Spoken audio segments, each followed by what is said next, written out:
सभी व्यूअर्स का हमारे यूट्यूब चैनल लर्न डिप में स्वागत है। आज हम लोग मॉडर्न हिस्ट्री के नए अध्याय जिसमें देखेंगे ब्रिटिश शासन का भारतीय अर्थव्यवस्था पर प्रभाव क्या रहता है। जो ब्रिटिश भारत पर शासन करता है तो वह भारत के जो अर्थव्यवस्था पर है उस पर वो क्या प्रभाव डालता है। इससे रिलेटेड जो भी वस्तुनिष्ठ प्रश्न होंगे उन सभी वस्तुनिष्ठ प्रश्नों का विस्तार पूर्वक हल देखेंगे। और अगर आप एग्जाम की बात किया है तो आप कोई भी एग्जाम दे रहे हो इससे रिलेटेड आपको 1 से 2 प्रश्न देखने को मिल ही जाएगा और किसी किसी में तो उससे भी ज़्यादा। तो आइए उन सभी बिंदुओं पर हम लोग चर्चा करेंगे।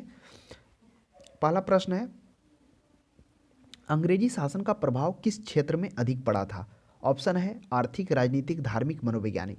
अब देखिए कर रहा है कि अंग्रेजी शासन का प्रभाव। अब बताइए अंग्रेजी शासन का प्रभुत्व भारत में कब से स्टार्ट होता है। वह होता है प्लासी के युद्ध से बाद। किस तरह से प्लासी के युद्ध में वो सिराजुद्दौला को हराता है, उसके बाद वो बंगाल पर अपना अधिकार करता है। फिर उसके बाद बक्सर का युद्ध होता है। और चूंकि आपको मालूम होगा कि जो प्लासी का युद्ध होता है उस प्लासी के युद्ध में जब सिराजुद्दौला हारता है तो कहा जाता है कि रॉबर्ट क्लाइव को वहाँ पर काफ़ी धन मिलता है।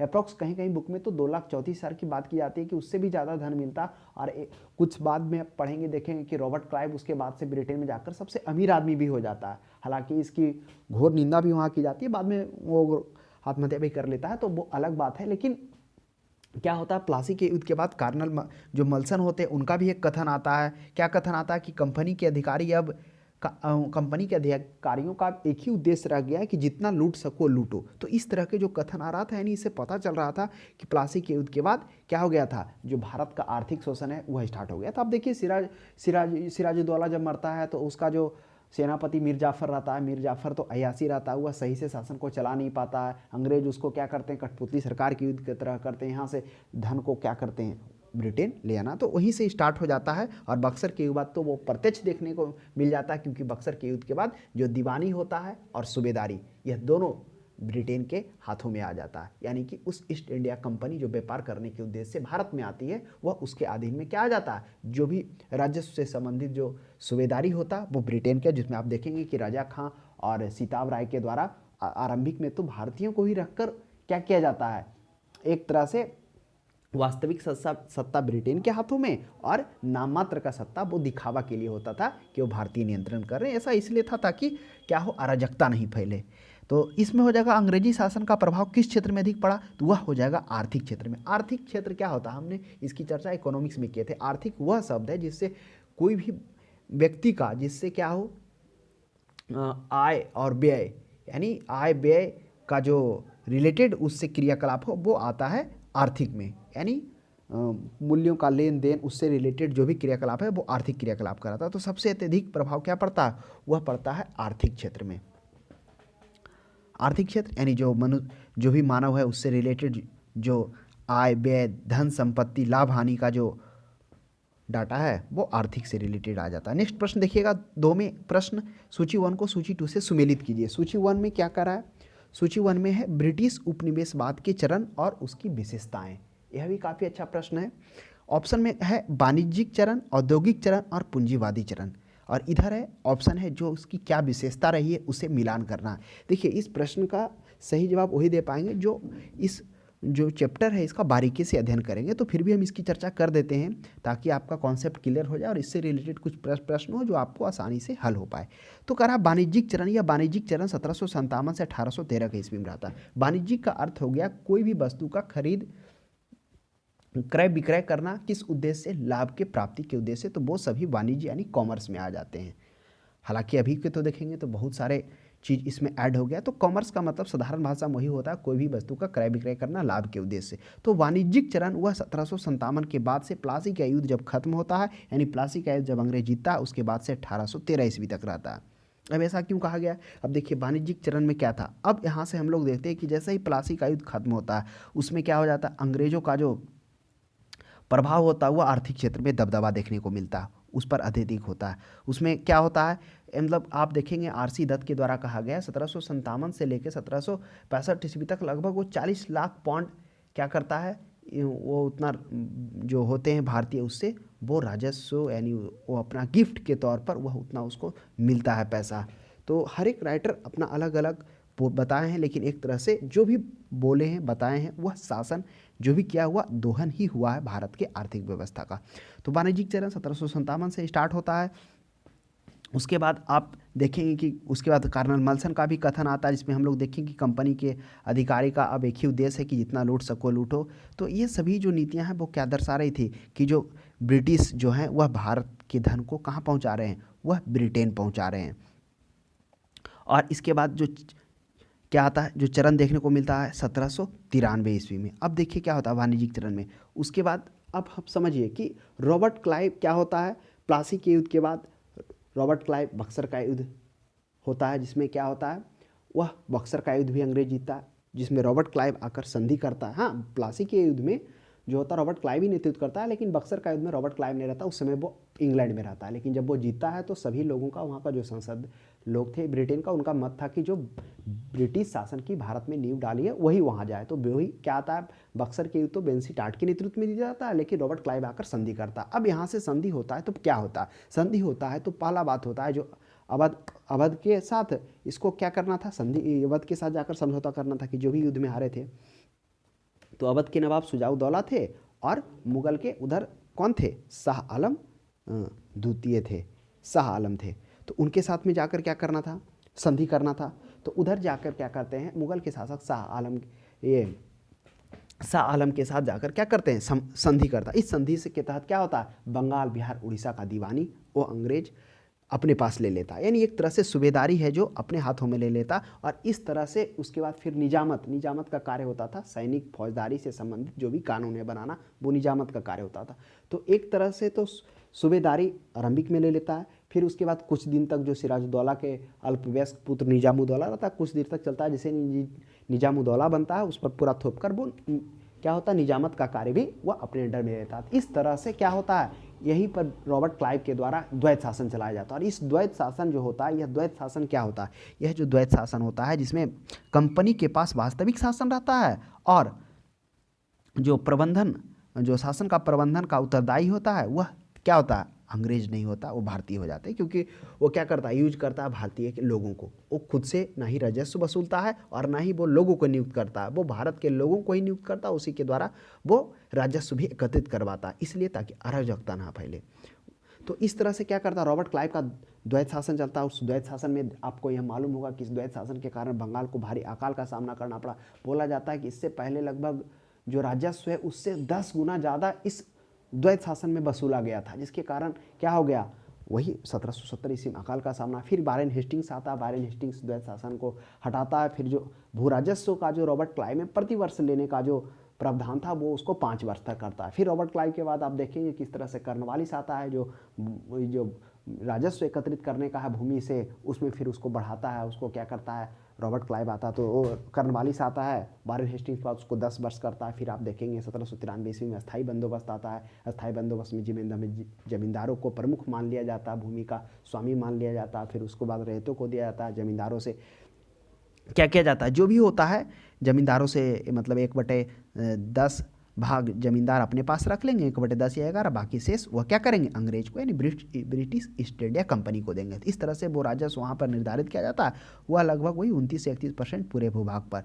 तो उसका जो स्टार्ट होता है वह कहाँ से होता है, रैयतवाड़ी बंदोबस्त का।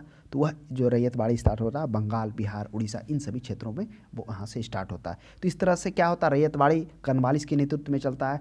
पहले तो 1790 ईस्वी में वो 10 वर्ष के लिए लागू किया था, लेकिन फिर उसको अस्थायी कर दिया जाता है, जिसमें आप देखेंगे बाद में कि रैयतवाड़ी में सबसे अत्यधिक लाभ किसको होता है, जमींदारों को होता है, क्योंकि जमींदारी को ही वहाँ का उस क्षेत्र का वास्तविक भूमि का स्वामी मान लिया जाता है और उसी से कर लिया जाता है। उसी को सूर्यास्त कानून भी कहा जाता है। अगर बोला गया था कि जिस डेट पर फिक्स किया जाता है जो क्या होगा, राजस्व नहीं देगा उसकी भूमि किसी और को नीलाम कर देगी। तो इस तरह से सूर्यास्त भी कहा गया। फिर वहाँ से फिर रैयतवाड़ी से वाणिज्यिक चरण में देखेंगे क्या हो जाएगा, वहाँ से आ जाएगा ये रैयतवाड़ी, ये अस्थाई बंदोबस्त के बाद आ जाएगा रैयतवाड़ी। अस्थाई में हम लोगों ने देख लिया कि क्या था, उसमें जमींदारों के साथ भू राजस्व संबंधी था। रैयतवाड़ी में डायरेक्ट रैयतों से यानी किसानों से क्या करता, प्रबंधन करता राजस्व लेने का, उनमें डायरेक्ट किसान से बात होती है कि डायरेक्ट अब क्या करेगा ब्रिटेन। तो उसके बाद यह जो होता है रैयतवाड़ी व्यवस्था किसके शासनकाल में हुआ, आप देखेंगे इसका जो प्रथम प्रायोगिक है वो 1792 में किया जाता है, लेकिन फिर 1820 ईस्वी में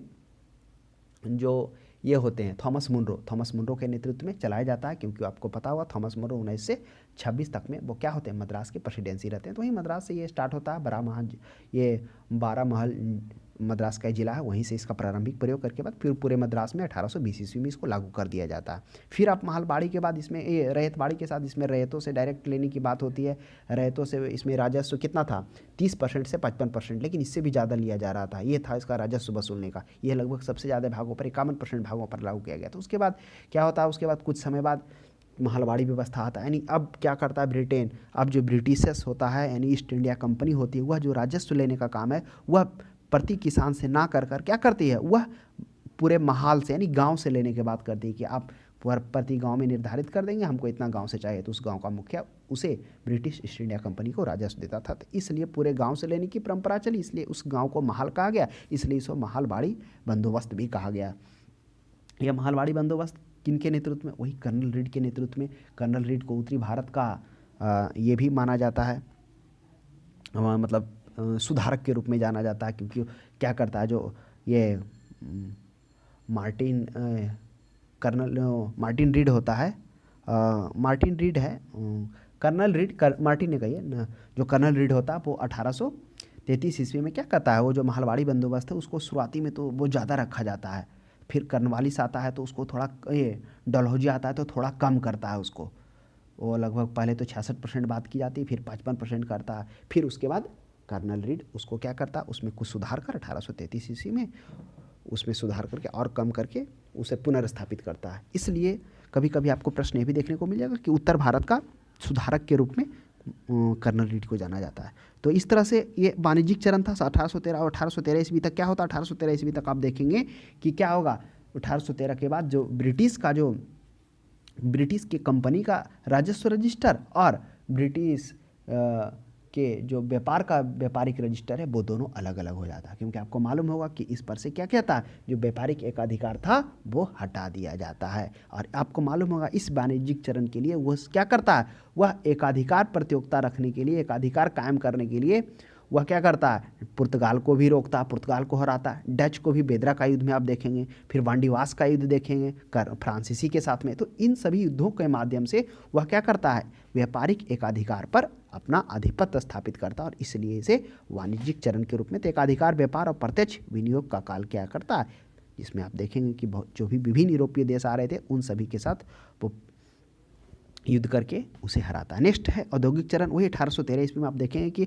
जो कंपनी का राजस्व रजिस्टर है और ब्रिटेन के व्यापार का जो राजस्व रजिस्टर है दोनों अलग अलग हो जाता है। यानी अब कंपनी का अलग, अब इसमें क्या होता है, व्यापारिक अधिकार भी खत्म कर दिए जाते हैं। जो पहले ब्रिटिश ईस्ट इंडिया कंपनी सिर्फ व्यापार कर रहा था, अब वह कंपनी ना करके ब्रिटेन के हर एक व्यक्ति के लिए यह क्षेत्र खोल दिया गया। यानी अब ब्रिटेन के हर एक व्यापारी, बड़े बड़े लोग आकर यहाँ पर क्या करने लगे, अपना उद्योग प्रारंभ करने लगे। यानी अब एक तरह से क्या हो गया, इंग्लैंड में एक औद्योगिक क्रांति हो गया। किस लिए औद्योगिक क्रांति हुआ, क्योंकि वहाँ पर जो उद्योग थे उस उद्योग के लिए एक बहुत बड़ा मार्केट मिल गया, वह भारत, जो कि वहाँ की वस्तुएं बनाकर यहाँ कर लाकर बेचते थे। और यहाँ पर क्या हो गया, जो भारत हो गया वह एक तरह से बहुत बड़ा ब्रिटेन के लिए आयातक हो गया। तो इस तरह से जो हो गया ब्रिटेन का, जो आप देखेंगे कि जो पूरा शासन करता है अंग्रेज, और हर मतलब स्टेप पर वो भारत का धन ब्रिटेन ही पहुंचा रहा है। एक तरह से आर्थिक दोहन ही वो कर रहा होता है, जिसका सर्वप्रथम प्रकाश वो आप आगे देखेंगे दादा भाई नौरोजी डालते हैं। तो इसमें भी वही होता है, औद्योगिक चरण स्टार्ट होता है। यानी जब एकाधिकार हटाया जाता है तो ब्रिटेन के सभी व्यापारी, बड़े बड़े लोग आकर व्यापार करना है, वहाँ के बने हुए माल अब भारत में आकर बेचने लगते हैं। और भारत क्या करता है, जो पहले उत्पादन कर रहा था, अब भारत पर जो ईस्ट इंडिया कंपनी थी वह उन वस्तुओं पर उत्पादन करने का जोर डालता है जो उसके वाणिज्य के लिए उपयोगी हो। यानी खाद्यान्न को कम करके, जिसमें आप कपास देखेंगे, जूट देखेंगे, अफीम, ये खासकर बनारस में, बिहार में, इन सभी क्षेत्रों में इस चीज़ को उत्पादन के लिए जोर डाला जाता है। तो इसलिए यह जो औद्योगिक चरण के रूप में जाना जाता है 1813 से 1807 ईस्वी। उसके बाद पूंजीवादी वित्तीय पूंजीवाद, ये तो 1860 से। इसलिए पूंजीवाद क्योंकि आप देखेंगे कि 1857 का क्रांति होता है। 1857 की क्रांति के बाद क्या किया जाता है, महारानी के द्वारा बहुत सारा घोषणा किया जाता है।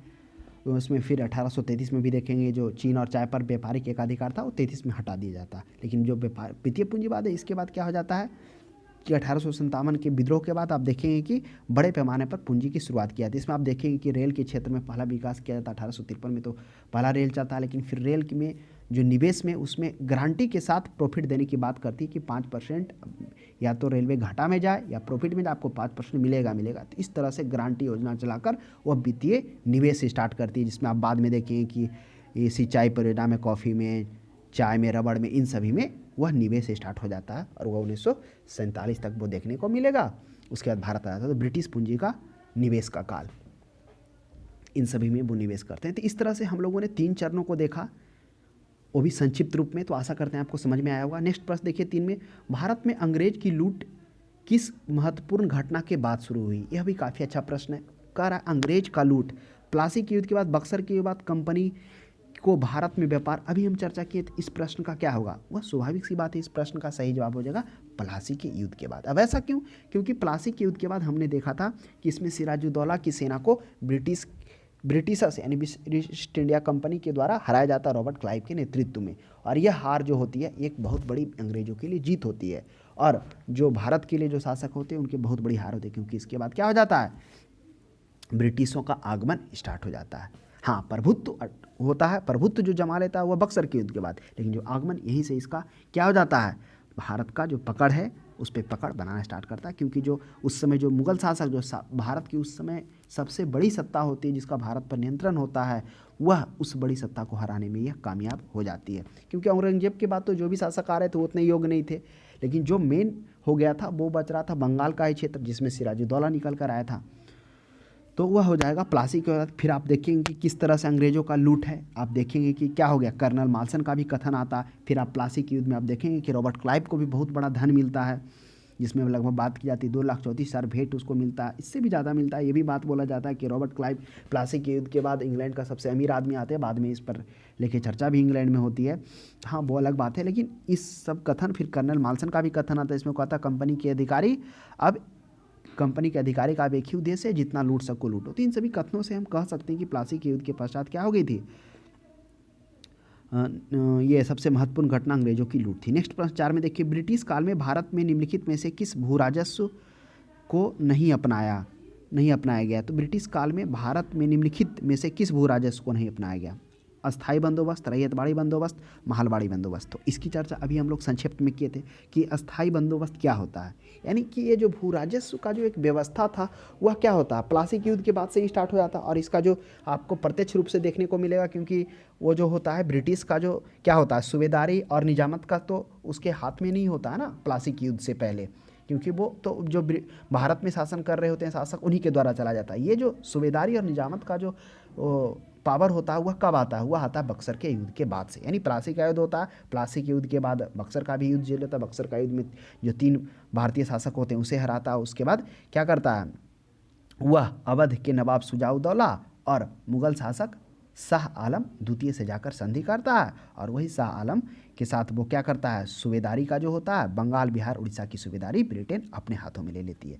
तो उसके बाद आप देखेंगे किस तरह से रॉबर्ट क्लाइव के द्वारा द्वैत शासन चलता है। द्वैत शासन में वह प्रतिवर्ष उस समय रहता है, यानी वारेन हेस्टिंग्स जब आता है तो उसको खत्म करता है। वारेन हेस्टिंग्स जब तक रहता है तो प्रतिवर्ष जो है भू राजस्व लेने की व्यवस्था थी, राजस्व लेने की। फिर वारेन हेस्टिंग्स क्लाइव तक प्रतिवर्ष था, वारेन हेस्टिंग्स जब आता है तो उसको बढ़ाता है, वो 5 वर्ष तक करता है। फिर आप देखेंगे कि कर्नवालिस आएगा, और कर्नवालिस जब आएगा तो इसको 10 वर्ष तक रखेगा। हाँ, स्टार्टिंग में तो देखिए जैसे ही जो 1784 का पिट्स इंडिया एक्ट आता है उसमें बात की जाती है कि भूमि के स्थायीकरण को लेकर बात किया जाता है, अस्थायी राजस्व का इसलिए ताकि अगर अस्थायी राजस्व आ जाए तो ब्रिटिश क्या होगा, सेना लोग जो उसको रख रहा है उसको सही से मेंटेन कर पाएगा, उसको वेतन दे पाएगा। तो इन सभी के कारण उसको एक अस्थायी राजस्व का जरूरत पड़ रहा था। तो यह बात वहीं से उठता है। लेकिन जब कर्नवालिस आता है तब इसको जो ये आप वारेन हेस्टिंग्स में देखेंगे 5 वर्ष पर लिया जा रहा था, फिर कर्नवालिस के समय में 10 वर्ष पर स्टार्ट होता है। और फिर उसको बाद में देखेंगे कि 1790 ईस्वी में कर्नवालिस इसको 10 वर्ष के लिए करता है, लेकिन यह भी साथ में घोषणा किया जाता है कि जरूरत पड़ा तो इसको अस्थायी कर दिया जाएगा। फिर आप देखेंगे कि अस्थायी बंदोबस्त किसके नेतृत्व में, उस समय जो ये होता है ये मतलब उसके अध्यक्ष में राजस्व बोर्ड के जो अध्यक्ष होते हैं ये चार्ल्स ग्रांट होते हैं। वो क्या होता है, वो राजस्व बोर्ड का प्रधान अध्यक्ष भी होता है, उसके नेतृत्व में। साथ में फिर उसके और भी एक होते हैं, चार्ल्स ग्रांट हो गया, और एक व्यक्ति और हैं, देखिए भूल रहे हैं, हाँ चार्ल्स ग्रांट, और एक कीपर रिकॉर्डर है, यानी जो भूमि का जो माफ करता था, उसके नेतृत्व में मिलकर क्या कहता है, कर्नवालिस एक लंबा विवाद करता है। तो उस विवाद में कुछ निष्कर्ष निकल के आते हैं उसमें इसमें यह सोचा जाता है कि जो जो राजस्व का व्यवस्था किसके साथ किया जाए, किसान के साथ कि ज़मींदारों के साथ, उसमें हुई ज़मींदारों को क्या किया जाता है, इसका भूस्वामी यानी उस क्षेत्र का उसको भूस्वामी मान लिया जाता है। तो इस तरह से 1793 ईस्वी में कर्नवालिस के समय में भू राजस्व व्यवस्था 1793। फिर रैयतवाड़ी देखेंगे, वही कर्नल रीड में 1792 ईस्वी में क्या होता है, कर्नल रीड जो है प्रायोगिक इसका प्रयोग सबसे पहले मद्रास में किया जाता है। कहाँ मद्रास में, कहाँ, 12 महल में जो एक होता है, लेकिन उसका फिर उसके बाद आप देखेंगे थॉमस मुनरो 1819-26 तक मद्रास का गवर्नर रहा था। फिर 1820 ईस्वी में पूरे वह मद्रास में यह रैयतवाड़ी व्यवस्था, जिसमें रैयतों के साथ यानी डायरेक्ट किसानों के साथ राजस्व लेने की बात होती है। तो यह कब से स्टार्ट होगा, 1820 ईस्वी से मान लीजिए। तो थॉमस मुनरो और कर्नल रीड इसलिए कहा गया क्योंकि इसका जो प्रायोगिक प्रारंभ है वो 1792 में किया जाता है, वो छोटे से क्षेत्र में किया था। फिर महलबाड़ी में देखेंगे, महल के साथ अर्थात पूरे गांव के साथ महलबाड़ी में आप देखेंगे। फिर हॉल्ट मैकेंजी, हाँ हो सकता है ऊपर में शायद हम फ्लो में बोल दिए हो महलबाड़ी में कर्नल रीड ने, तो जो महलबाड़ी है वह हॉल्ट मैकेंजी था, जो उनके नेतृत्व में क्या किया था 1819 ईस्वी में चलाया जाता है। फिर लेकिन जो होता है वह ये होते हैं कर्नल ये हॉल्ट मैकेंजी 1819 ईस्वी में।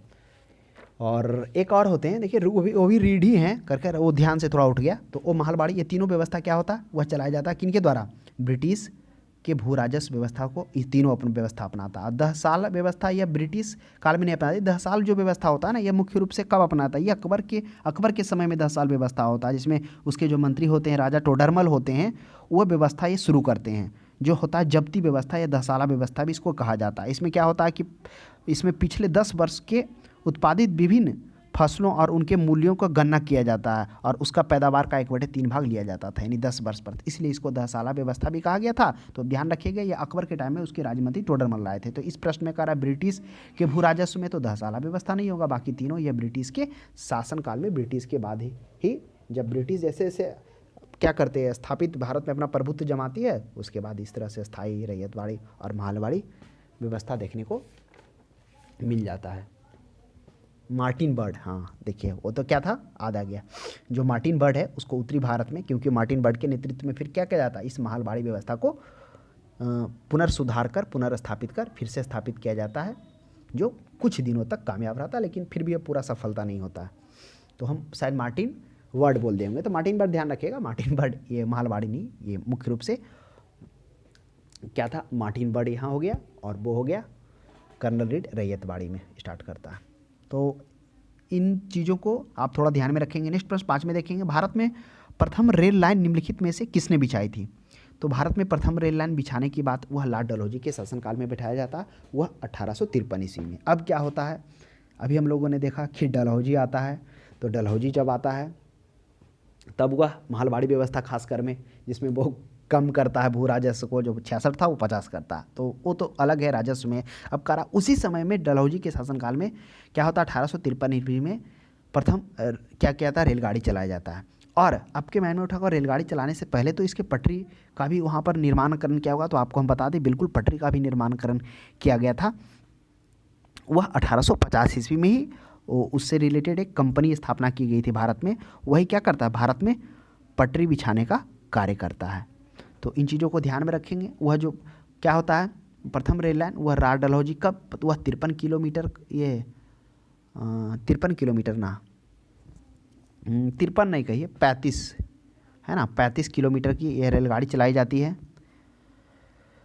और इसमें जो होते हैं लगभग 20 डब्बे होते हैं, लगभग 400 यात्री होते हैं। और जो इसको इंजन लाया जाता है वह ब्रिटेन से मंगाया जाता है, क्योंकि आपको पता होगा ना कि ये जब द्वैत शासन चल रहा, ये वाणिज्यिक चरण चल रहा था, वाणिज्यिक चरण के बाद औद्योगिक चरण, उसमें क्या हो जाता है कि वो भाप इंजन का भी आविष्कार हो जाता है। तो भाप इंजन, ये जो 3 भाप इंजन लाया जाता है वह ब्रिटेन से। कौन कौन था, यह भी काफ़ी रोचक है, वह सुल्तान है, सिंध है और एक और है साहिबा। यही 3 भाप इंजन के द्वारा 20 डब्बों को खींचा जाता है, लगभग 400 यात्री। यह शाम में चलना स्टार्ट होता है, वही मुंबई से थाने में वह लगभग कितना देर में पहुंचता है, 4:45 में पहुंचता है, यही इसका समय रहता है।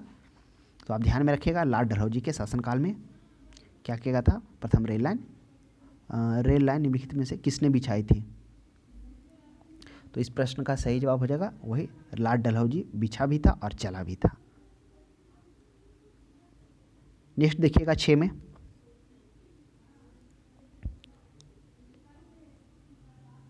6 में कह रहा भारत से ब्रिटेन की ओर संपत्ति का अपवहन का सिद्धांत किसने प्रतिपादित किया था? तो यह भारत के संपत्ति का जो प्रतिपादन है वह किसने किया था? वह सबसे पहले गोपाल कृष्ण गोखले नहीं, दादा भाई नौरोजी। देखिए यह काफ़ी अच्छा प्रश्न है। अभी हम लोग चर्चा किए थे कि किस तरह से क्या होता है, अंग्रेज़ों का जो शासन का प्रभाव होता है वह आर्थिक क्षेत्र में सबसे अधिक देखने को मिलता है, और उसमें से वो क्या करता है, एक तरह से भारत के धन को ब्रिटेन पहुँचाना। हाँ, आप देखेंगे कि जब 1757 से पहले जो ब्रिटेन के जो कंपनी जो यहाँ पर आई थी व्यापार करने के लिए, वह ब्रिटेन से बहुत धन भारतीय लाती है, लगभग वह भी 2 लाख करोड़ की बात की जाती है। इतना धन, अब धन का मतलब पैसा ही नहीं, वो सोना चांदी, क्योंकि आपको पता होगा ना, जो ब्रिटिशर्स आते थे तो जब राजा से मिलते थे तो व्यापारिक एकाधिकार लेने के लिए कुछ जो परंपरा था, गिफ्ट देना होता था, भेंट देना होता था, भेंट में मतलब कीमती कीमती चीज़ें, तो इस तरह से वह स्थापित करने के लिए वह इतना धन भारत में भेज चुके थे, जिसकी अवहेलना भी ब्रिटेन के संसद में होती है। लेकिन जब 1757 के बाद कहानी ही पलट जाता है, उसके बाद किस तरह से भारत का शासन वह अपने बागडोर में ले लेता है, राजस्व का भी और प्रशासन का भी धीरे धीरे। और उसके बाद फिर अब यहीं के पैसा से, यहीं से कच्चा माल, वहीं के वस्तु को खरीद कर और उसका एक भाग ब्रिटेन पहुंचाने लगता है। तो यह सबसे पहले दादा भाई नौरोजी, जब 1855 ईस्वी में दादा भाई नौरोजी पहली बार ब्रिटेन जाते हैं तो वहाँ की समृद्धि को देखकर यह स्तब्ध हो जाते हैं। वहीं से वो सोचना स्टार्ट कर देते हैं कि आखिर हमारा देश इतना गरीब क्यों है, और उसके बाद से वो मंथन स्टार्ट करते हैं और फिर वो बताते हैं कि किस तरह से उन्होंने ब्रिटिश साम्राज्य की इस मान्यता को चुनौती दी। किसके? जो ब्रिटिश मानता था कि साम्राज्यवादी को उपनिवेश, मतलब जो मान्यता था पहले वहाँ बताया सके कि साम्राज्यवादी को उपनिवेशी देशों में समृद्धि का कारण माना जाता। साम्राज्यवादी का अर्थ क्या हो गया? साम्राज्यवादी का अर्थ मतलब हो गया कि इसके अनुसार कोई भी महत्वाकांक्षी जो राष्ट्र है वो अपनी शक्ति और गौरव बढ़ाने के लिए अन्य देशों के प्राकृतिक और मानवीय संसाधन पर अपना नियंत्रण स्थापित करता है। तो इसको ये विरोध करते हैं कौन? पहली बार यही करते हैं दादा भाई नौरोजी। साम्राज्यवाद का वह समृद्धि के जो माना जाता था कि साम्राज्यवाद जो है उपनिवेशी देशों में समृद्धि का कारण है, बल्कि ऐसा नहीं है। वास्तविकता में ऐसा नहीं है कि ऐसा तो नहीं ना कि ब्रिटेन को अंग्रेज बुलाया गया था कि आइए आप करिए, ऐसा भी नहीं था। भारत पहले भी समृद्ध था। तो 1901 ईस्वी में जो अपना पुस्तक वो छापते हैं कौन? Poverty and un British rule in India के माध्यम से उन्होंने बताते हैं कि धन का निष्कासन को किस तरह से उन्होंने प्रतिपादन किया, और उन्होंने धन के निष्कासन के सभी बुराइयों की जड़ भारतीयों को निर्धनता को बताया कि जो भारत की निर्धनता है वह क्या है? सभी बुराइयों का यानी कि जड़ है, यानी गरीबी। और वह धन, वह गरीबी आया कैसे? तो धन का निष्कासन से आया। नेक्स्ट प्रश्न देखिए 7 में, वर्ष 1853 में लॉर्ड डलहौजी ने पहली टेलीग्राफ लाइन शुरू की, वह किसके बीच चलाई गई थी? यह भी है, जो लॉर्ड डलहौजी पहला जो टेलीग्राफ लाइन है वह कोलकाता से आगरा के बीच में चलाया गया था। तो अब ध्यान में रखेंगे, ऑप्शन नंबर डी है, कोलकाता से आगरा के बीच पहला चलाया गया था। अगर टेलीग्राफ की बात की जाए तो टेलीग्राफ क्या था? टेलीग्राफ का अगर पूरा इसका खोज की बात की जाए तो सैमुअल जो मोर्स थे उन्होंने 1844 ईस्वी में वाशिंगटन से जो बिल्टोमर के बीच सबसे द्वारा एक खबरें भेजकर, इसका मुख्य रूप से उनका योगदान जाता है सैमुअल मोर्स का। तो ध्यान में रखेंगे। तो इस प्रश्न का सही जवाब हो जाएगा, क्या हो जाएगा? वह कलकत्ता से आगरा हो जाएगा, जो 1854 ईस्वी में सार्वजनिक इस्तेमाल के लिए खोल दिया गया था। एक डिपार्टमेंट का भी गठन किया गया था डलहौजी के समय में, इंपीरियल टेलीग्राफ डिपार्टमेंट। तो इसलिए इस प्रश्न का ये जवाब है। हालांकि इसका जो प्रयोग है ना वो ऑफिशियल तौर पर जो ब्रिटिश कर्मचारी वो इससे पहले कर रहे थे, लेकिन ये सार्वजनिक रूप से इस समय खोल दिया गया, एक डिपार्टमेंट भी बनाया गया, तब से ये क्वेश्चंस देखने को मिलता है, जो 1854 ईस्वी में था, कलकत्ता से आगरा। नेक्स्ट प्रश्न देखिएगा 8 में, भारत में ब्रिटिश भू राजस्व प्रणाली का निम्नलिखित में से किसने अधिक लाभ प्राप्त किया? अब बताइए, यह भी काफ़ी अच्छा प्रश्न है। भू राजस्व प्रणाली, अब हम लोग क्या देखें? हम लोग देखें कि रॉबर्ट क्लाइव जब क्या होता है भारत पर शासन कर रहा होता है, यानी रॉबर्ट शासन करने का मतलब क्या? जब ब्रिटिश प्रभुत्व उसके अंडर में आ जाती है, बक्सर के युद्ध के बाद पूरी तरह से सूबेदारी और निजामत दोनों कार्य आ जाता है। उसमें ब्रिटिश जो क्या करता है, रॉबर्ट क्लाइव जो होता है उसमें द्वैत शासन लागू करता है, इसमें प्रतिवर्ष राजस्व वसूलने की बात होती है। फिर आप देखेंगे कि वारेन हेस्टिंग आता है जो प्रति 5 वर्ष पर फिर इसको बढ़ाकर करता है लेने की बात। फिर उसके बाद कर्नवालिस आता है। तो जब कर्नवालिस आता है तो वो क्या करता है?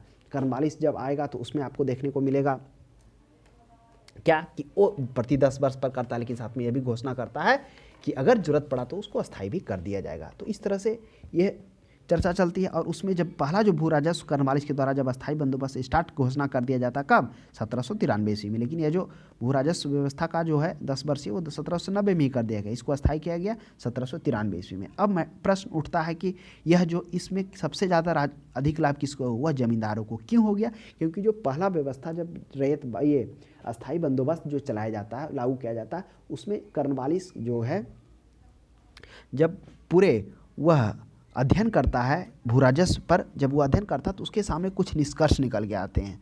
तो वही कर्नवालिस सबसे पहले बंगाल में जो प्रचलित भू राजस्व था उसका अध्ययन करता है।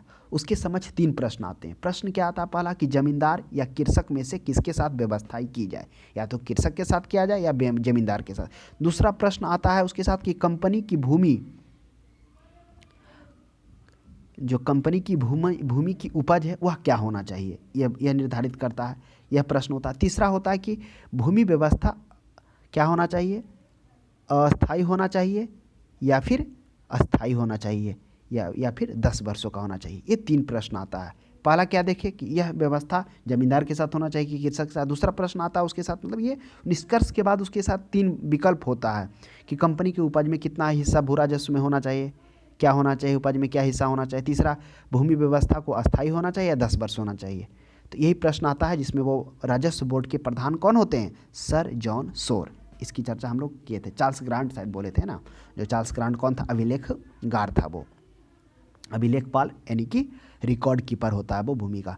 तो यही जो राजस्व विभाग के प्रधान होते हैं कौन? सर जॉन सोर। उसके साथ और जो अभिलेखपाल होता है यानी रिकॉर्ड कीपर कौन? Charles grant. इसके साथ में वो लंबा वाद विवाद करता है, और लंबा वाद विवाद करने के बाद यह एक ही बात आता है कि इसको अस्थायी करने की बात होती है। क्योंकि उस समय फिर समय के साथ 1790 ईस्वी में तो अध्ययन होता है। फिर उसके बाद देखेंगे कि डुंडर आयोग का अध्यक्ष होता है, वो प्रधानमंत्री के साथ बात करके इसको अस्थायी करने की बात किया था। तो वही फिर 1793 ईस्वी में इस व्यवस्था को क्या कहता है? अस्थायी बंदोबस्त बदला जाता है। और इस अस्थायी बंदोबस्त में वह किसानों के साथ क्या होती है? भू राजस्व लेने की बात आती है। नहीं, जमींदारों को जो है उसको क्या कहता है? भूस्वामी मान लिया जाता है।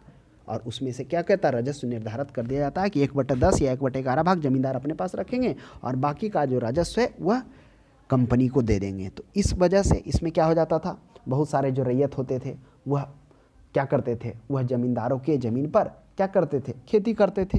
और जो राजस्व था जितना वह निर्धारित था नहीं दे पाते थे तो वह उसकी ज़मीन को ले लेता था। और फिर उसमें से जो भी ब्रिटेन के द्वारा क्या किया गया था, मानदंड रखा गया था, उसको फॉलो करता था। और उसके बाद जो भी धन बचता था वो ज़मींदार का होता था। इस वजह से ज़मींदार जो आने वाला टाइम में काफ़ी वह एक उच्च जाति के रूप में निकल कर सामने आया, जो बाद में आप देखेंगे कि भूदान व्यवस्था भी चलाया गया ताकि सभी को समानता ला सके इसके लिए भारत में।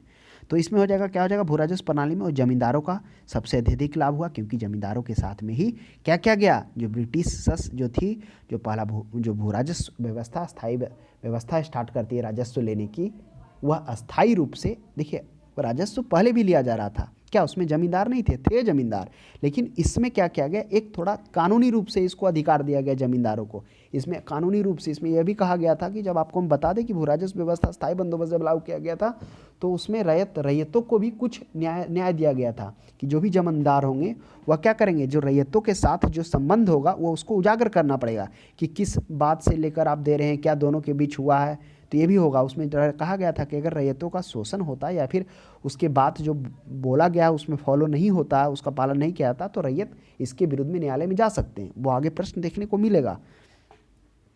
तो इस वजह से इसमें ऑथेंटिकेट रूप से एक कानूनी रूप का पैजामा दिया गया, और उसमें जमींदारों को क्या हो गया? सबसे अधिक लाभ हुआ, क्योंकि उसी को ही स्वामी मान लिया गया।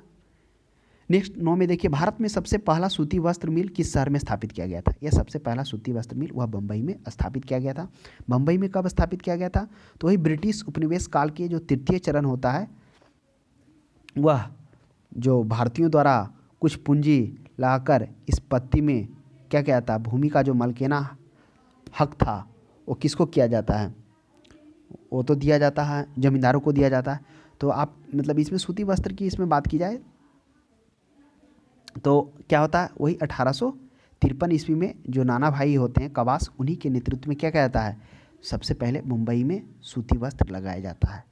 आप तृतीय चरण में आप देखेंगे तो वहाँ पर इसकी चर्चा हम लोग किए हैं औपनिवेशिक चरण में। क्या होता है औपनिवेशिक चरण में?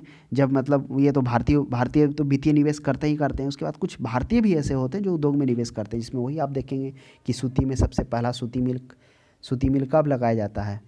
वह लगाया जाता है 1855 ईस्वी में। किसके नेतृत्व में? वो नाना भाई कवास जी रहते हैं, उन्हीं के नेतृत्व में यह बम्बई में स्थापित किया जाता है।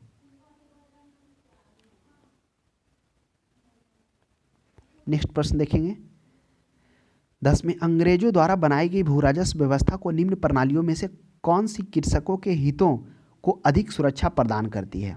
कौन सा है कृषकों के हितों को अधिक सुरक्षा प्रदान करता है?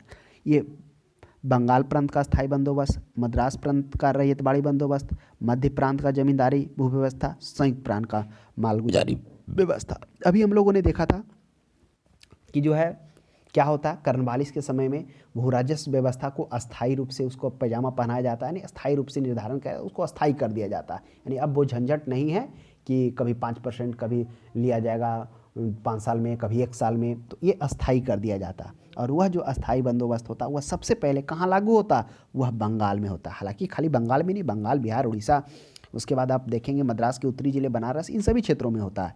लेकिन वो जो मुख्य प्रधान क्षेत्र होता है वही बंगाल, बिहार, उड़ीसा होता है। तो बंगाल प्रांत में अस्थायी बंदोबस्त होता है। वही करा कृषकों के हितों के लिए अधिक सुरक्षा। तो इसमें तो जमींदार को हित हुआ, जमींदार सबसे अमीर हो गए, क्योंकि यह इसमें भू जो क्या कर लिया गया था, जो बंगाल अस्थायी बंदोबस्त है उसमें भूस्वामी मान लिया गया था जमींदारों को, और राजस्व को लेने की बात जमींदार से थी, रैयत से कोई मतलब नहीं, सर्वो जमींदार हो गया था।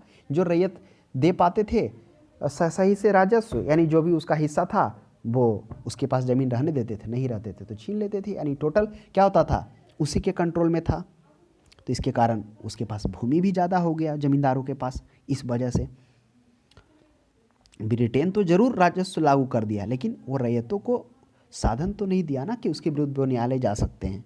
तो इसके कारण यह भी आगे प्रश्न देखने को मिलेगा कि मतलब ये कौन सा कारण ऐसा था जिसमें रैयतों को क्या होना पड़ा, जमींदारों के साथ सही स्थिति नहीं बन पाई। नेक्स्ट तो इसमें क्या था, तो देख लिए कि इसमें जमींदारों को मद्रास प्रांत में रैयतवाड़ी, बिल्कुल सही बात है। हम लोगों ने क्या देखा कि 1793 ईस्वी में अस्थायी बंदोबस्त लागू कर दिया जाता कर्नवालिस के नेतृत्व में। फिर क्या किया जाता, मद्रास प्रांत के यानी मद्रास प्रेसिडेंसी के 12 महल के एक छोटे ज़िले में क्या किया जाता, किन के नेतृत्व में? कर्नल रीड होते हैं, कर्नल रीड, उन्हीं के नेतृत्व में क्या कहता है, यह व्यवस्था को स्टार्ट किया जाता है। लेकिन फिर आप 1719 से 1726 में देखेंगे तो कौन होते हैं? थॉमस मुनरो होते हैं, वो मद्रास का गवर्नर होते हैं। तो उन्हीं के फिर इसको क्या कहता है, सार्वजनिक रूप से यानी बृहद क्षेत्रों में घोषणा कर 1820 ईस्वी पूरे मद्रास में लागू कर दिया जाता है। यह था रैयतों यानी डायरेक्ट किसान से था। इसमें जो लगान था ना ही जमींदार था ना ही कोई बिचौलिया था, डायरेक्ट किसानों से बात हो गई थी लेने की। हाँ, भू राजस्व जो था 30% से 55% निर्धारित किया गया था, हालांकि ज़्यादा ही लिया जा रहा था, इसमें भी तो किसान को ही शोषण हुआ। लेकिन जो सबसे हित में रहा वह हित में रहा रैयतवाड़ी बंद व्यवस्था रहा, जो मद्रास में लागू हुआ। मद्रास इसलिए लिखा गया है कि वो मद्रास क्षेत्र से पहला इसका प्रारंभिक प्रयोग, वहीं पर इसको विस्तृत रूप में लागू किया गया, पूरे क्षेत्र में नहीं था ना।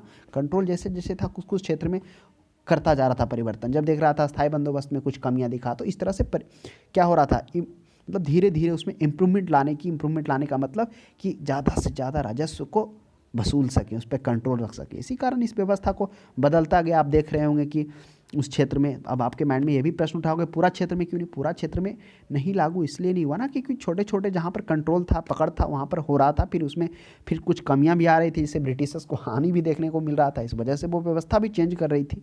तो इस प्रश्न का सही जवाब हो जाएगा रैयतवाड़ी, अस्थायी और जमींदारी तो होगा नहीं, बी नंबर। नेक्स्ट देखिए 11 में, किसके द्वारा बंगाल और बिहार का स्थायी बंदोबस्त, इस्तेमारी बंदोबस्त शुरू किया गया? चलिए आइए यह भी चर्चा हम विस्तार से करते हैं, क्योंकि अब प्रश्न आ गया देखने को। हम लोगों ने क्या देखा, हम लोगों ने देखा कि रॉबर्ट क्लाइव के समय में किस तरह से प्रतिवर्ष राजस्व लेने की व्यवस्था स्टार्ट होती है। उसके बाद कौन आता है? वारेन हेस्टिंग्स आता है। और वारेन हेस्टिंग्स आता है तो यह व्यवस्था क्या कहता है, यह प्रति 5 वर्ष पर यह व्यवस्था कर दिया जाता है कि प्रति 5 वर्ष पर लिया जाएगा।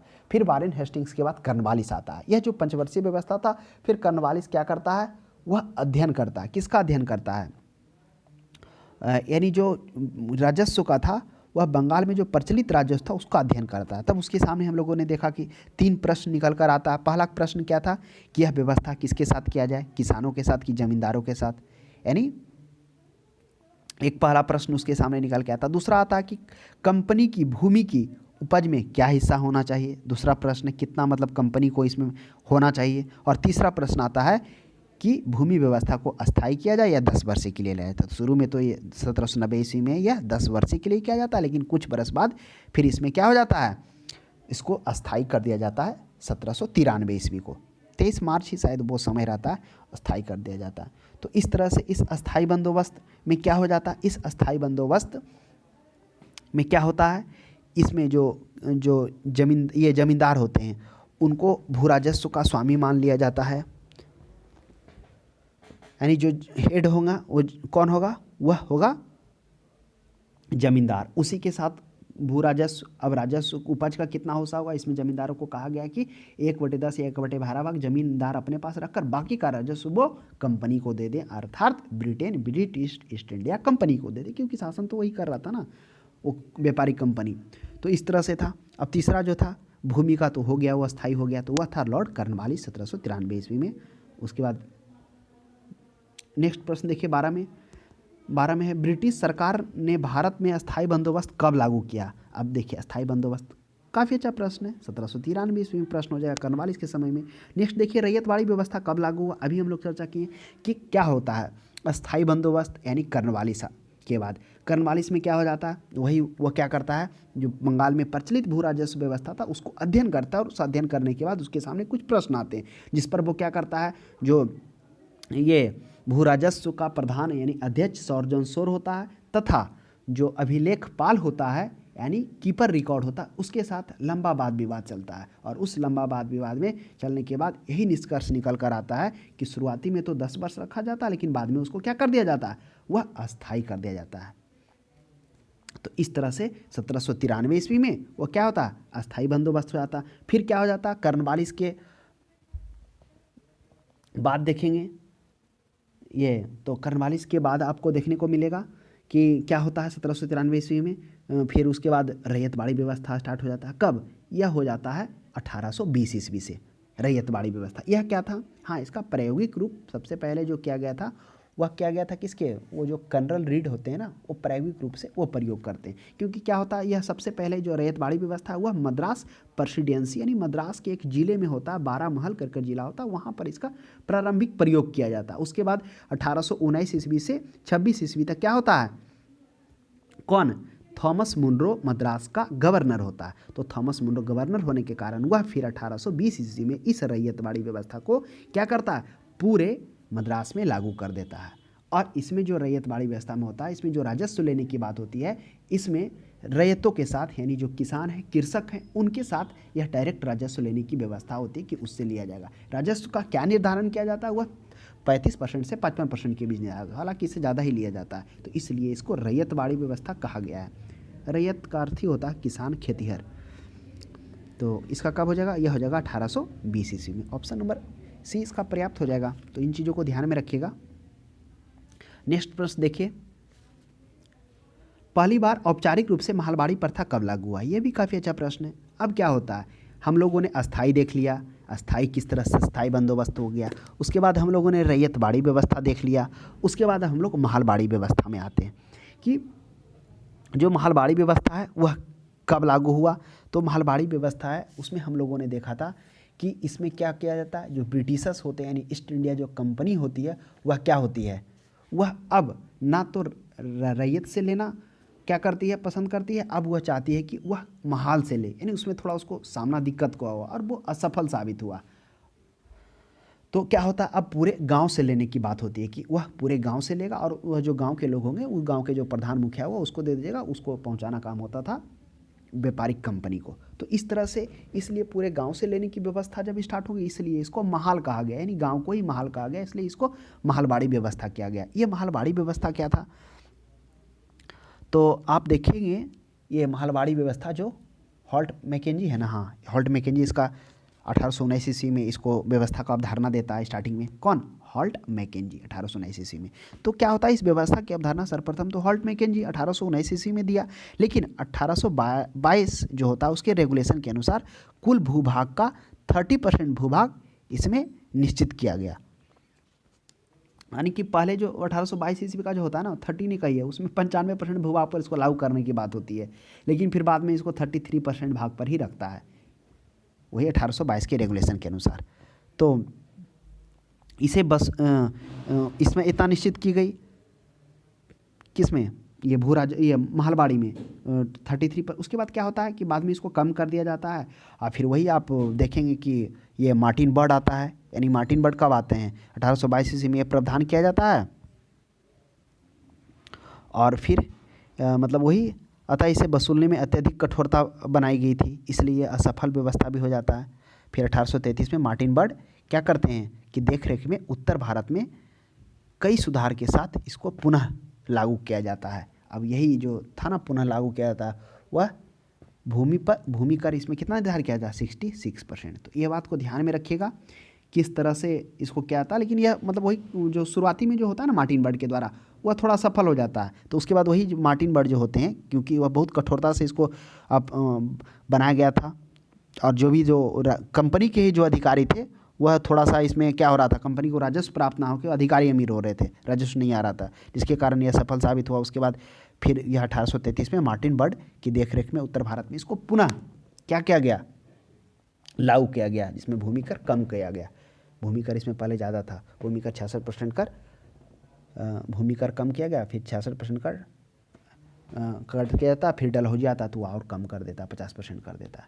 तो इस तरह से क्या हो जाएगा, महलबाड़ी व्यवस्था कब लागू किया गया, तो ऑप्शन में देखिए क्या है, 1793 बिल्कुल नहीं, 1816 बिल्कुल नहीं, 1822 तो 1822 ईस्वी में। पर्याप्त आंसर तो यही होगा, इसलिए ये होगा 14 में, क्योंकि 1822 ईस्वी की जो रेगुलेशन होता है उसी में ना कुल भाग पर इसकी बात की जाती है, 95% भाग पर लेने की बात की जाती है, लेकिन ये काफ़ी कठोरता से अपनाया जाता है, इसके कारण ये असफल भी होता है।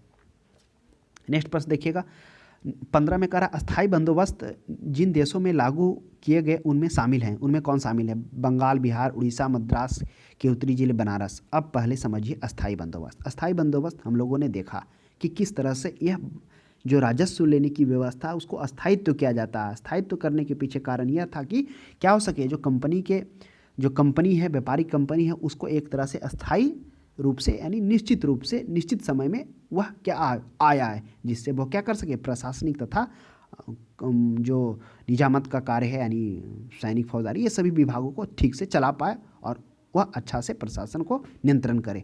तो इस वजह से वो अस्थायी बंदोबस्त का तलाश तो ये 1774 बोल रहे हैं ना, 1774 के पिटिशन एक्ट से ही बात उठता है, लेकिन समझ में नहीं आता किस तरह से किया जाए। फिर धीरे धीरे यह वही अस्थायी बंदोबस्त लागू किया जाता 1793 ईस्वी में लॉर्ड कॉर्नवालिस के समय में, जब कॉर्नवालिस क्या करता है, वह मद्रास के जो भू राजस्व व्यवस्था होता है उसका अध्ययन करने के बाद जो उसके सामने जो प्रश्न आता है वो 3 प्रश्न आता है, जिसमें से हम लोगों ने देखा कि यह जो व्यवस्था है ज़मींदार के साथ किया जाए या कृषक के साथ किया जाए। उसके बाद दूसरा है जो कृषि के मतलब कुल भूमि के उपज का कितना % हिस्सा मिलना चाहिए कंपनी को। तीसरा था कि भूमि व्यवस्था को अस्थायी होना चाहिए या 10 वर्ष के लिए होना चाहिए। शुरुआती में तो 10 वर्ष लगता है, फिर अस्थायी भी हो जाता है, फिर उसमें रैयतों को भी पावर दिया जाता है, लेकिन सुविधा नहीं दिया जाता है। तो यह जो लागू कहाँ किया था, पहले बंगाल में किया था, फिर बिहार, उड़ीसा, और उसके बाद ये कुछ और जगह बनारस हो गए, बनारस के क्षेत्र भी, मद्रास का उत्तरी जिले भी, इन क्षेत्रों में क्या किया गया था, उत्तरी कर्नाटक के क्षेत्रों में भी लागू किया गया था। 1 2 3 4 सभी सही हो जाएगा। नेक्स्ट देखिए 16 में करा अंग्रेजी शासन काल में भारत का कौन सा क्षेत्र अफीम उत्पादन के लिए प्रसिद्ध था। अब यह भी प्रश्न काफ़ी अच्छा है। अब आप देखेंगे कि जब वाणिज्यिक चरण से भारत औद्योगिक चरण में आता है तो उस वाणिज्यिक चरण में क्या किया जाता है कि भारत के जो खदान है, अब देखिए, अब जो वाणिज्यिक चरण क्या था, कहाँ से कहाँ तक था, 1757 से 1813 था, और उससे पहले आप देखिए अकाल का भी सामना करना 1719 ईस्वी में, फिर यहाँ पे भी देखने को मिल जाता, उड़ीसा में भी। तो इस तरह से क्या था कि वह उत्पादन के लिए उन क्षेत्रों पर जोर दिया जाने लगा था कंपनी के द्वारा जो क्या हो, वाणिज्यिक हो, यानी वाणिज्यिक इसका व्यापार के रूप में यूज किया जाए। तो यह भी एक कारण रहा। तो अंग्रेज शासन काल में कौन सा अफीम क्षेत्र के लिए उत्पादन के लिए प्रसिद्ध था, तो वह हो जाएगा बिहार हो जाएगा। आइए थोड़ा इसे हमें समझते हैं कि किस तरह से अफीम था। कह रहा है कि जब महलवाड़ी जो व्यवस्था था वह बुरी तरह से तो असफल हो जाता है, क्योंकि इसके लगान का निर्धारण जो है वह क्या होता है, अनुमान पर आधारित था। और इसके जो विसंगतियों का लाभ उठाकर जो कंपनी के अधिकारी थे, दो था, एक तो कठोरता से भी उपयोग गया था मालवाड़ी व्यवस्था, और जो दूसरा था कि उसमें क्या था, जो लगान था वह अनुमान पर आधारित किया गया था, यानी निश्चित नहीं था। इसके कारण इसके विसंगतियों का लाभ उठाकर कंपनी के अधिकारी क्या हो रहे थे, अमीर एक तरह से हो रहे थे, अपनी जेब भर रहे थे। तो कंपनी के लगान में वसूली पर लगान से अधिक खर्च होने लगा, यानी लगान आने ज़्यादा वसूली पर खर्च होने लगा, जो कर्मचारी को नियुक्त कर रहा होगा, रख रहा होगा। तो इसके कारण यह व्यवस्था असफल साबित हुआ। इस व्यवस्था का परिणाम यह हुआ कि ग्रामीण जो समुदाय के विखंडन के रूप में सामने आ गया। जब यह विखंडन के रूप में सामने आया, उसके बाद फिर आप देखेंगे आगे में, फिर आप कुछ समय बाद यह व्यवस्था तो खत्म हो गई। फिर बंगाल में जूट और पंजाब में गेहूं, बनारस, बिहार, मध्य भारत और ये मालवा में अफीम के व्यापार के लिए पोस्त की खेती स्टार्ट की गई, और बर्मा में चावल के लिए। तो देखिए ये बात ध्यान रखिए कि अंग्रेजी के शासनकाल में जो है बंगाल में जूट के लिए, क्योंकि जूट का लिए उपयुक्त क्षेत्र था, जूट की चर्चा हम लोगों ने किए थे कि उसमें स्वच्छ पानी का आवश्यकता होता है उसको धोने के लिए। उसके बाद क्या है कि जो पोस्त की खेती के लिए, जूट के बाद आ जाइए गेहूं के लिए पंजाब चुना गया। और वही बनारस, बिहार, वो जो मध्य भारत था, वो मालवा के क्षेत्र, वह अफीम व्यापार के लिए पोस्त के रूप में वहाँ पर खेती किया जाने लगा, और बर्मा को चावल के लिए, फसलों के लिए किया जाएगा ना, मतलब इस तरह के किया जाने लगा उसका उपयोग। वही है कि वाणिज्य फसलों को कंपनी के शासनकाल में उगाया जाता था। क्यों, अभी हम लोगों ने चर्चा की कि खाद्यान्नों को थोड़ा कम किया गया और वाणिज्य पर फोकस दिया गया। इससे क्योंकि जो ब्रिटिश का था वो आर्थिक लाभ जुड़ा हुआ था। वाणिज्यिक का मतलब वही होता है जो जिसको क्रय विक्रय करने से लाभ के उद्देश्य से उसका क्रय विक्रय किया जाता है। तो वाणिज्यिक फसल में ये सभी को जोड़ दिया गया ताकि उसका राजस्व बढ़े। तो नेक्स्ट प्रश्न देखिएगा 17 में कहा 18वीं सदी में बंगाल में वस्त्र उद्योग के पतन के लिए उत्तरदायी कारण क्या था। अब कह रहा है कि वस्त्र उद्योग का जो पतन का जो कारण था वह क्या कारण था 18वीं सदी में। तो अब देखिए क्या होता है, व्यापारिक जो कंपनी का है जो व्यापारिक एकाधिकार तो समाप्त हो जाने के बाद सस्ती लागत पर तैयार जो ब्रिटेन के कपड़े होते थे उसको भारतीय बाजार में बेचा जाने लगा। अब क्या हो गया, सोचिए कि जब 1813 ईस्वी में व्यापारिक एकाधिकार समाप्त होता है, यानी कंपनी को हटा दिया जाता है, पूरे ब्रिटेन के सभी बड़े बड़े व्यापारी सभी लोग आकर व्यापार कर सकते हैं, तो उसके लिए खुला मार्केट मिल गया, यानी कि वह अपने वस्तुओं को बेचने के लिए एक बड़ा बाजार मिला। तो क्या हो गया, इसके कारण जो सस्ती लागत पर तैयार ब्रिटेन में कपड़ों थी उसको भारतीय बाजार में बेचा जाने लगा। उसके बाद यह कपड़े जो है मिलों में तैयार होते थे, इसलिए हाथ से बने कपड़ों से सस्ते होते थे, और जिसके कारण परिणाम यह हुआ कि जो अंग्रेजी कपड़ा है वह सस्ती कीमतों पर क्या हो गया, बिकने लगा, और भारतीय जो महंगे कपड़े थे क्योंकि हाथ से बन रहे थे तो थोड़ा ज़्यादा उसमें लग रहा था कॉस्ट, तो इसके कारण क्या हो गए, भारतीय कपड़े बिक नहीं सके, इसलिए भारतीय वस्त्र उद्योग का पतन हो गया। तो यही कर रहा है। तो ब्रिटेन की गुणवत्ता में कमी, उत्पादन की गुणवत्ता में कमी, यह भी देखने को उत्पादन की गुणवत्ता में कमी। गुणवत्ता तो कहना पर्याप्त नहीं है, कच्चे माल की अनुपलब्धता, ऐसा बात नहीं, कच्चे माल तो था ही था भारत में, क्योंकि आप देखेंगे बाद में क्या होता है, कच्चे माल का निर्यातक और वह उत्पादित वस्तुओं का क्या बन जाता है, बाजार बन जाता है भारत। ब्रिटेन के निर्यात करने वाले माल पर उच्च तटकर कारीगरों की अनुपलब्धता, तो कौन सा कारण उत्तरदायी है ज़्यादा, तो ब्रिटेन के निर्यात करने वाले माल पर उच्च तटकर, यानी क्या कर दिया गया था, जो भारतीय वस्तु है उसका निर्यात करने के लिए भारत पर उसको अत्यधिक उच्च कर दिया था कर माल पर। तो इसके कारण क्या हो गया, यह वस्त्र उद्योग के पतन का यह भी एक कारण रहा। तो क्या हो जाएगा, इसका आंसर हो जाएगा सी, ध्यान में रखिएगा। कारीगरों की अनुपलब्धता तो ये होगा नहीं, क्योंकि भारत में तो ऑलरेडी क्या था, मानवीय श्रम था, मानव संसाधन तो था ही था ज़्यादा। नेक्स्ट देखिए 18 में, नील कृषकों की दुर्दशा पर लिखी गई पुस्तक नील दर्पण के लेखक कौन है। तो नील दर्शकों की पुस्तक पर लिखी गई जो पुस्तक नील दर्पण है उसके लेखक कौन है, उसके लेखक हैं ये बंकिम दीनबंधु मित्र हैं। अब दीनबंधु मित्र कौन है, अब इसकी चर्चा थोड़ा हम लोग करते हैं। क्या है कि नील दर्पण पुस्तक के लेखक दीनबंधु मित्र हैं। जो नील आंदोलन है वह कब हुआ था, वह 1859 से 60 ईस्वी में भारतीय किसानों द्वारा ब्रिटिश नील उत्पादकों के खिलाफ क्या किया गया था, बंगाल में किया गया था।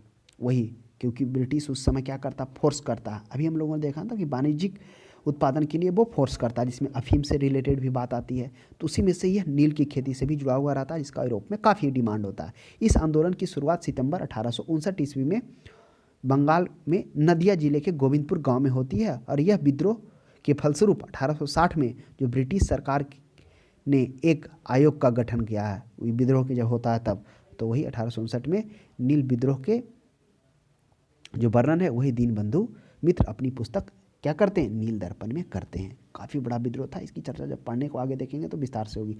नेक्स्ट में इसमें देखेंगे अंग्रेजों द्वारा सर्वप्रथम कहवा बागान लगाया गया था। कहाँ लगाया गया था अंग्रेजों द्वारा सर्वप्रथम कहवा बागान?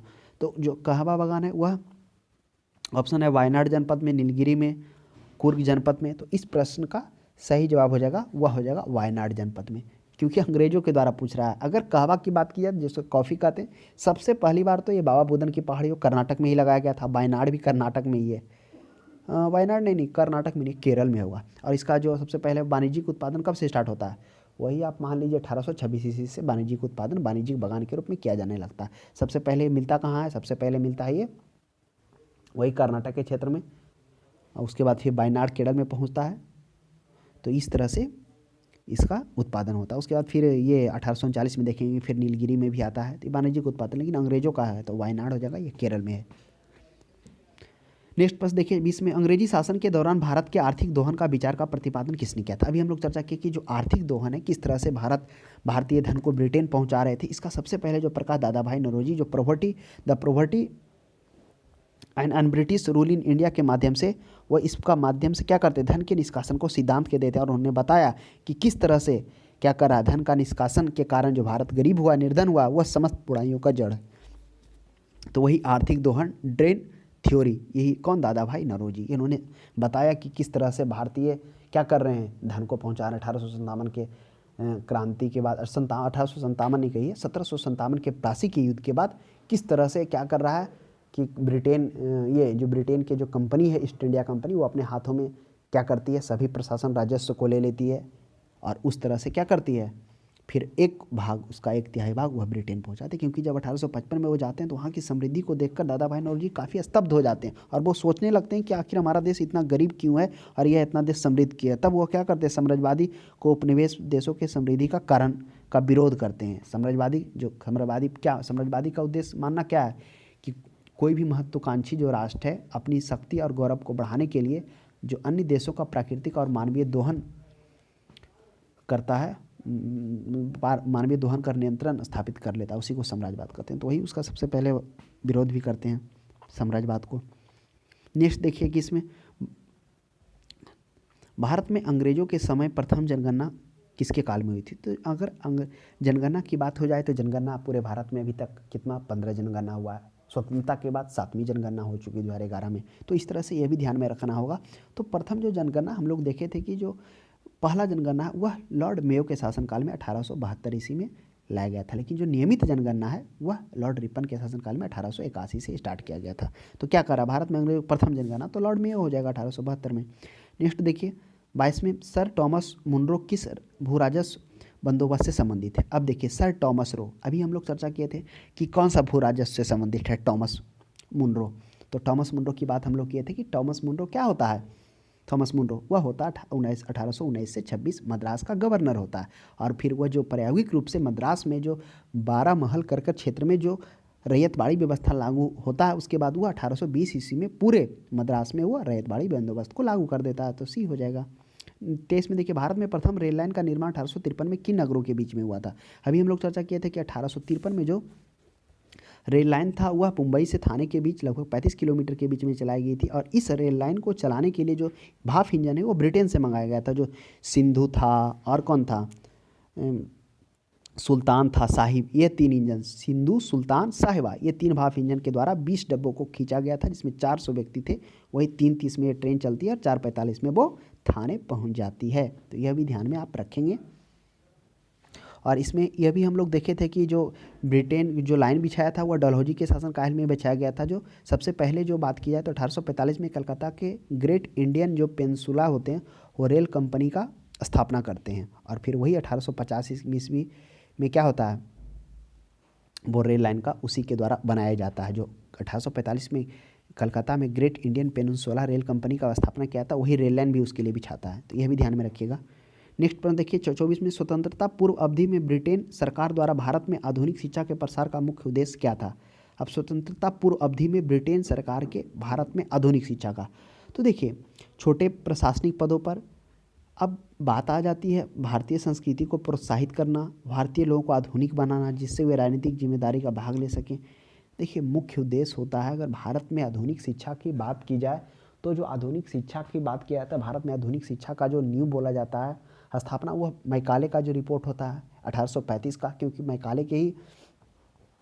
मैकाले को क्या कहता है, जो ये विभाग शिक्षा विभाग होता है उसको हेड नियुक्त किया जाता है, वही उसके रहते हैं। तो उन्हीं के देख रेख में एक क्या कहता है तैयार किया जाता है, चार्ट तैयार किया जाता है। अब देखिए इसका कहानी काफ़ी लंबा है कि किस तरह से कैसे होता है, बात होती है। आप देखेंगे कि 1813 ईस्वी में 1 लाख बात होती है शिक्षा पर, सार्वजनिक शिक्षा पर खर्च करने की बात, उसी में बहस होता है। फिर एक पश्चात शिक्षा और पाश्चात्य शिक्षा, दो पर बात चलता है, प्राच्य एक पश्चात शिक्षा। दो गुट प्रशासन के, कंपनी के प्रशासन ही दो गुटों में बढ़ जाते हैं, एक पाश्चात्य शिक्षा का सपोर्ट करते हैं और एक पाश्चात्य शिक्षा का सपोर्ट करते हैं। पाश्चात्य शिक्षा क्या था, जो कि एक तरह से पारंपरिक शिक्षा था, वो पुरानी शिक्षा पारंपरिक टाइप से उसको सपोर्ट कर रहे। पश्चात शिक्षा क्या कर रहे थे, वह एक व्यवहारिक शिक्षा का बात कर रहे थे और तथा जो है विज्ञान से रिलेटेड इस टाइप से बात कर रहे थे कि जो ज़रूरत हो। तो इस तरह से दो गुटों में बढ़ते हैं। उसके बाद आप फिर देखेंगे कि किस तरह से कौन आएगा, ये मैकाले होंगे, फिर चार्ल्स ग्रांट होंगे, ये सभी होंगे जो क्या करेंगे, पश्चात शिक्षा को सपोर्ट करेंगे। फिर पश्चात शिक्षा में जो होता है वही मैकाले के द्वारा, लॉर्ड विलियम बेटिंग मैकाले अपना रिपोर्ट तैयार करके देता है और उसमें मैकाले जो है उसी का आता है, एक थ्योरी आता है मैकाले का। उसमें देखिए मैकाले जो आता वह मुख्यतः पश्चात शिक्षा को फोकस करता। पश्चात शिक्षा जो है वह किस पर आधारित था, वह था आधुनिक शिक्षा तथा बुद्धिमत्ता शिक्षा पर आधारित था। कि मतलब शिक्षा वैसा होना चाहिए जो क्या हो, पारंपरिक ना हो, है ना। वो शिक्षा क्या होना चाहिए, व्यवहारिक एवं उपयोगी होना चाहिए, वो था पश्चात शिक्षा। तो उसी के वह उसको लागू करना चाहता। और ये जो शिक्षा होना चाहिए वह अंग्रेजी में होना चाहिए। तो इसी का जो डाउनवर्ड ये क्या है, एक थ्योरी है देखिए ना, डाउनवर्ड फिल्ट्रेशन थ्योरी, किसके द्वारा, मैकाले के द्वारा दिया गया था, जिसमें वो बताया गया था कि भारत के कुछ उच्च तथा मध्यम लोगों को इस तरह से शिक्षा दिया जाए कि ताकि वो रंग से और खून से क्या हो, भारतीय हो, लेकिन बुद्धिमत्ता से और बुद्धि से वह क्या हो, अंग्रेज हो। इस तरह से ताकि वो छोटे प्रशासनिक पदों के बीच नियुक्ति हेतु शिक्षित भारतीयों को आवश्यकता हो, ताकि वो प्रशासन और लोगों के बीच में एक क्या कर सके, कड़ी को जोड़ सके। यही मेन रीजन था।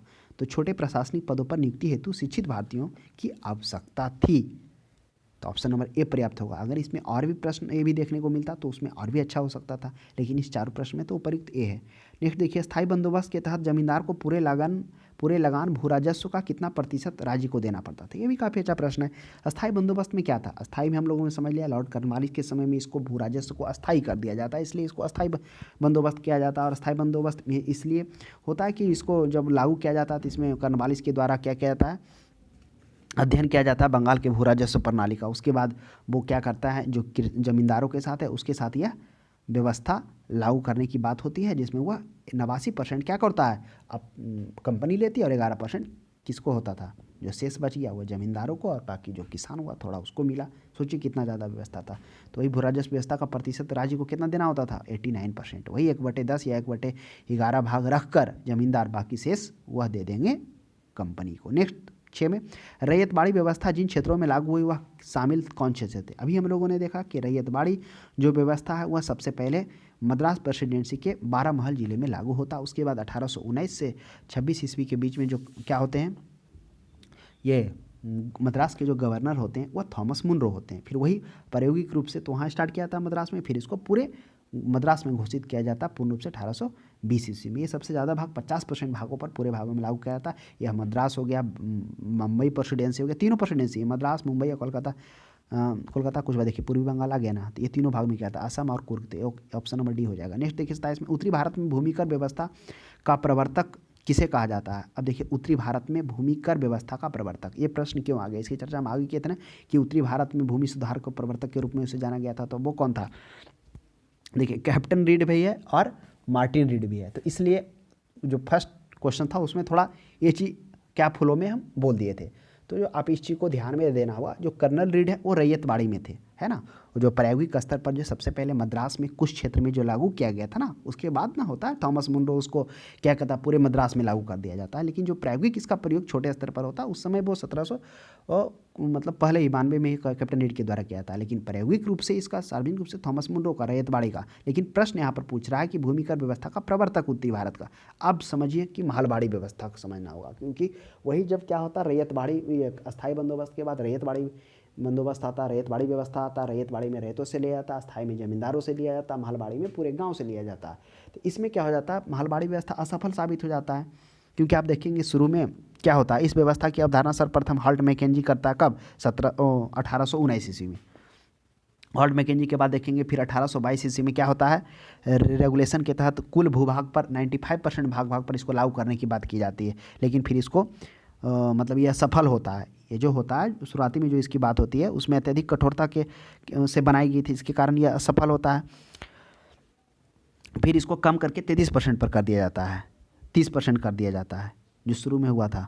तो इसको मतलब इसमें फिर कम कर दिया जाता है 95 समझ रहे हैं पूरे क्षेत्र पर, तो उसमें कम करता है। उसके बाद फिर आप देखेंगे कि अतः यह व्यवस्था असफल रही। असफल इसलिए रही क्योंकि हम लोगों ने देखा कि इसमें क्या होने लगा कि अनुमान पर आधारित था, इसमें मतलब एक्यूरेट नहीं था, जिसके कारण क्या हो गए थे, ये विसंगतियों का लाभ उठाकर जो कंपनी के अधिकारी थे अपना जेब भरने लगे थे। तब फिर क्या होता है कि 1833 ईस्वी में मार्टिन बर्ड के देखरेख में कुछ समय बाद मार्टिन बर्ड की देखरेख में क्या होता है, उत्तर भारत में कई सुधारों के साथ इसमें बहुत सारा सुधार किया जाता है महलबाड़ी में।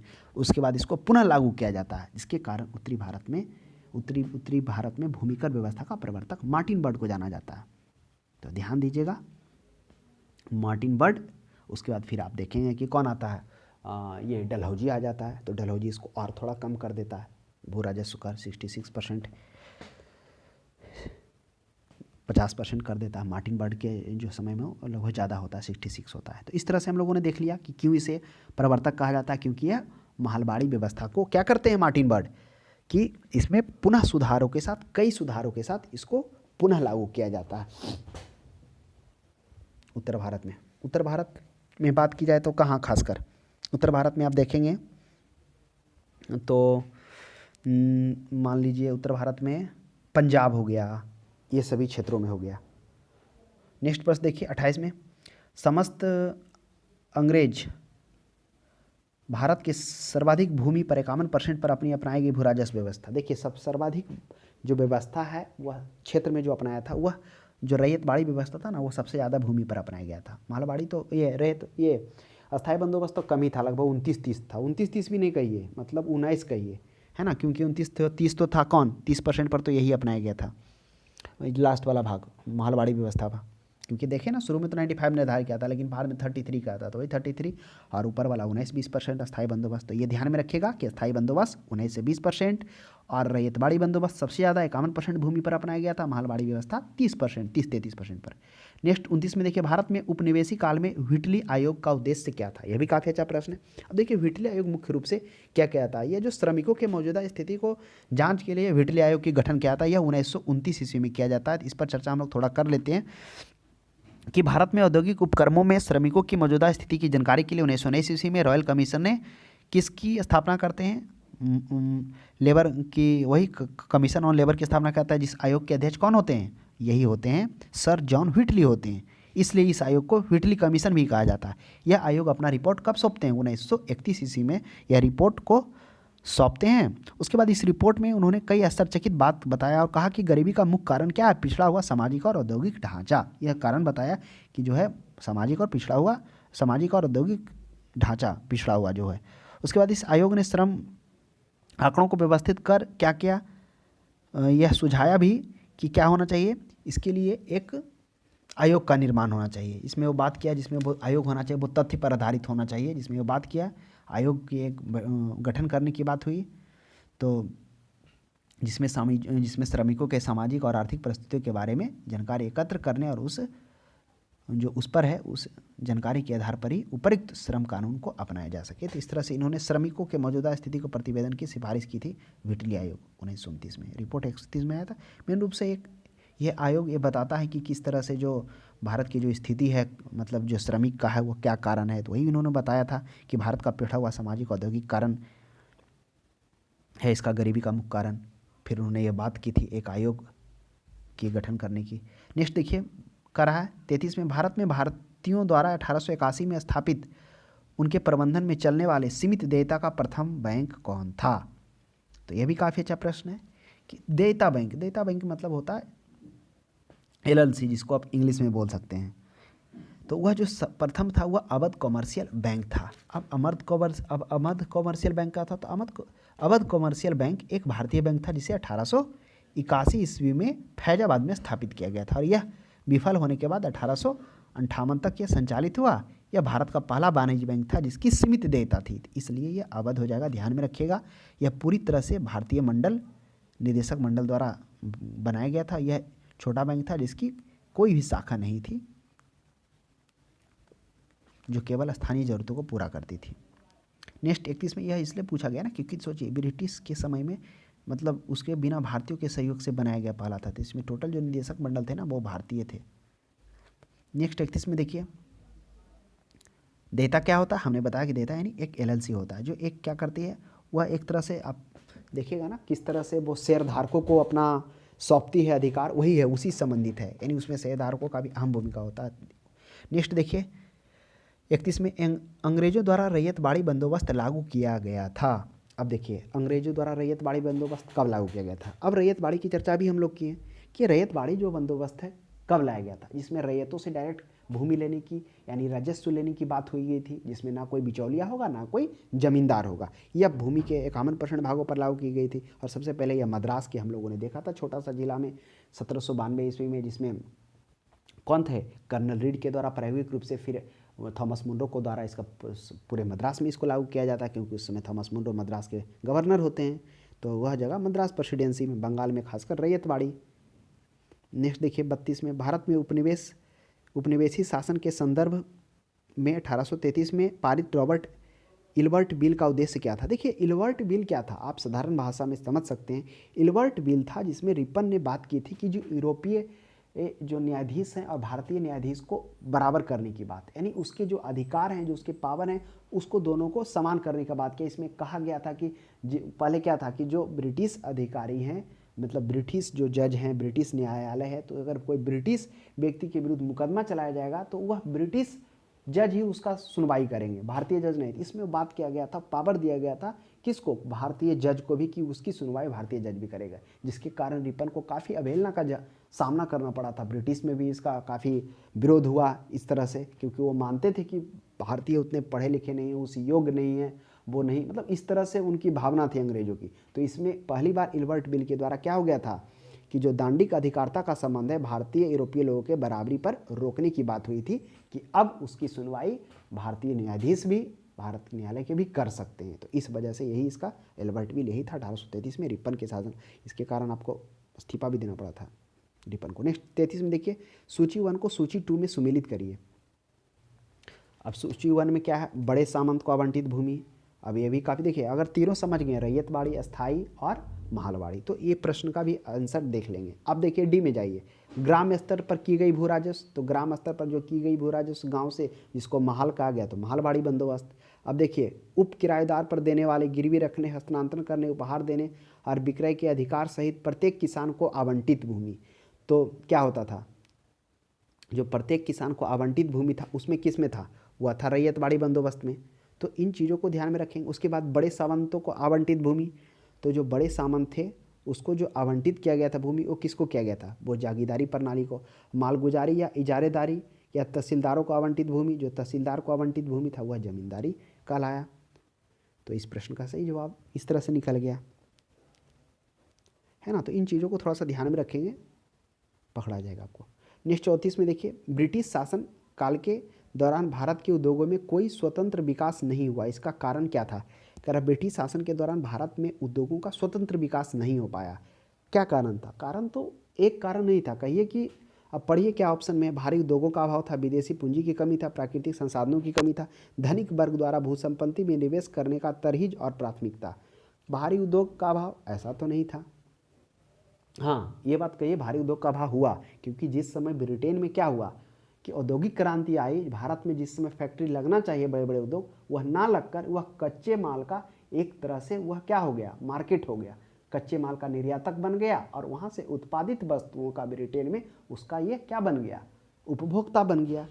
तो जो उसमें जो वहाँ पर जो बंद थे, वो हस्तशिल्प थे, हथकरघा, जो बड़े बड़े उद्योग बंद थे, वह वहाँ पर पुनः उसका पुनरुत्थान हो गया ब्रिटेन में, यानी उससे वहाँ पर उत्पादन प्रारंभ हो गया और उसको खपत के लिए वस्तु को भारत ऐसा देश को वह मार्केट चुन लिया जहाँ पर उसको बेचने लगा, जिसके कारण इसके कारण क्या हो गया, भारत के हस्तशिल्प यहाँ तक कि काश्तकारी सभी ये सब क्या हो गए, गिर गया स्तर, भारत काफ़ी गरीबी में चला गया। विदेशी पूंजी की कमी, विदेशी पूंजी की कमी यह पर्याप्त तो हम नहीं कह सकते हैं, स्वतंत्र विकास नहीं हो पाया, विदेशी पूंजी तो आया ही आया। आप देखिए ना भाई, आप जब औद्योगिक क्रांति में ये जो आप अंग्रेज आता है भारत में व्यापार करने के लिए, तो हमने ये चर्चा किया कि 1857 तक लगभग 2 लाख पाउंड इतना मतलब उसको देना पड़ा था भारत में धन, जिसकी ब्रिटिश में इसकी क्या हो गई थी, अवहेलना भी की गई थी। लेकिन बाद में फिर क्या हो गया, 57 के बाद से तो स्थिति पलट जाती, जो पूरा धन दिया फिर वहाँ से ब्रिटेन लेके चला गया। तो विदेशी पूंजी की भी कमी नहीं थी, स्वतंत्र उद्योगों का विकास नहीं हुआ, तो इसमें विदेशी पूंजी का कोई इसमें अहम योगदान भी नहीं है स्वतंत्र विकास होने में उद्योगों का। शायद इसी को अच्छा से देखा जाता, ध्यान दिया जाता तो हो जाता। प्राकृतिक संसाधनों की भी कमी नहीं था, क्योंकि यहाँ से कच्चे माल क्या होगा, ब्रिटेन ले जाने लगा, तो एक तरह से कच्चे माल का यह क्या बन गया, निर्यातक बन गया। धनिक वर्ग द्वारा भूसंपत्ति में निवेश करने का प्राथमिकता, धनिक वर्ग द्वारा भूसंपत्ति में तो निवेशीकरण में, तो ये जो सबसे उपयुक्त कारण इसमें से पढ़ने के बाद लगा वो 34 का, वो ऑप्शन नंबर 1 ही लगा कि भारी उद्योगों का अभाव हुआ, जिसके कारण उद्योग को कोई स्वतंत्र विकास नहीं हो पाया। धनिक वर्ग तो थे ही, एक बहुत सारे जमींदार भी थे, धनिक वर्ग भी थे। आप देखिए ना, प्लासी के युद्ध में ही क्या होता, वो जो जगत सेठ होता है वो मिल जाता, वो काफ़ी धनी होता है। तो ऐसा बात नहीं है, मतलब बता रहे हैं कि वो हम लोग चर्चा किए तो उसमें आया है नाम, तो वो भी नहीं है, इसलिए ऑप्शन 1 होगा। 35 में देखिए, यद्यपि भारत के व्यापार में 1813 में 13 के चार्टर एक्ट कंपनी के एकाधिकार को समाप्त कर दिया गया। बिल्कुल सही बात है कि 1813 के चार्टर एक्ट में कंपनी के एकाधिकार को समाप्त कर दिया गया, यानी जो कंपनी सिर्फ व्यापार कर सकती थी, सोचिए कि एकाधिकार प्राप्त करने के लिए वो कितना युद्ध किया, पुर्तगालियों को हराया, डच को हराया, फ्रांसीसियों को हराया, युद्ध किया, किस लिए, इसलिए ना कि वो व्यापारिक एकाधिकार उसका कायम रहे। तो बिल्कुल है, सही बात है, परंतु फिर भी किसी वस्तु का व्यापार केवल कंपनी के लिए सुरक्षित रखा गया। अब बताइए, व्यापारिक एकाधिकार तो समाप्त हुआ है 1813 में, लेकिन चाय एवं चीन के साथ एकाधिकार को समाप्त रहा गया। चीनी ने जो अपना ने, ऐसा नहीं मिस्टेक में चीनी भी सोचिएगा, चीन के साथ, देश के साथ रखा गया था कि वो सिर्फ अभी ब्रिटेन ही करेगा, चाय चीन हो जाएगा। 36 में ब्रिटिश ईस्ट इंडिया कंपनी का व्यापारिक एकाधिकार अंतिम रूप से किस एक्ट के तहत समाप्त किया गया। तो जो व्यापारिक एकाधिकार है अंतिम रूप से कहने का मतलब जो भी 2 क्षेत्र में छोड़ दिया गया था ना, चाय और चीन पर, 1813 में तो व्यापारिक एकाधिकार हटाया गया, लेकिन दो पे था, किस पर, चाय और चीन पर, लेकिन 1833 में वो भी समाप्त कर दिया, यानी पूर्ण रूप से। अब चीन में भी जाके व्यापार कर सकते हैं, अब चाय का भी कोई निवेश है वो कर सकता है कोई भी यूरोपीय नागरिक। नेक्स्ट देखिए 37 में, अस्थाई बंदोबस्त 1793 के अंतर्गत जमींदारों से अपेक्षा की गई थी वो खेतिहरों को पट्टा जारी करे। अनेक जमींदारों ने पट्टा जारी नहीं किया, इसका कारण क्या था, अभी चर्चा किए ना, चर्चा हम किए थे कि अस्थाई बंदोबस्त 1793 ईस्वी में लागू होता है। अस्थाई बंदोबस्त कब लागू होता है, वही आप देखें कि राजस्व का जो प्रणाली होता है क्लाइव प्रतिवर्ष रखता है, जिसमें वो काफ़ी मतलब क्रूरतापूर्ण तरह से समझिए वो राजस्व वसूलाता है, जिसमें अकाल का भी सामना देखने को मिलता है। फिर जब वारेन हेस्टिंग आता है, द्वैत शासन को हटाता है वो, क्योंकि द्वैत शासन में ऐसा बोला जाता है कि पहले के तुलना में 10 से 11 गुना ज़्यादा राजस्व वसूला गया था। उसके बाद प्रतिवर्ष 5 वर्ष पर करता है वारेन हेस्टिंग्स। फिर कर्नवालिस आता है, तो कर्नवालिस क्या कहता है, जो ब्रिटेन की मौजूदा जो की स्थिति होती है, मतलब जो संचालन होते हैं भू राजस्व व्यवस्था, उसका अध्ययन करता है, जिसके सामने वो 3 प्रश्न आता है। पहला प्रश्न आता है कि यह व्यवस्था कृषकों या जमींदारों के साथ, मतलब किसके साथ की जाए, कि जमींदारों के साथ की जाए कि कृषक के साथ की जाए व्यवस्था। दूसरा उसके साथ प्रश्न आता है कि कृषि मतलब कुल उपज का कितना प्रतिशत हिस्सा कंपनी लेगा। तीसरा प्रश्न आता है उसके सामने, ये होता है, थर्ड प्रश्न होता है कि भूमि व्यवस्था अस्थायी होनी चाहिए या 10 वर्ष होना चाहिए।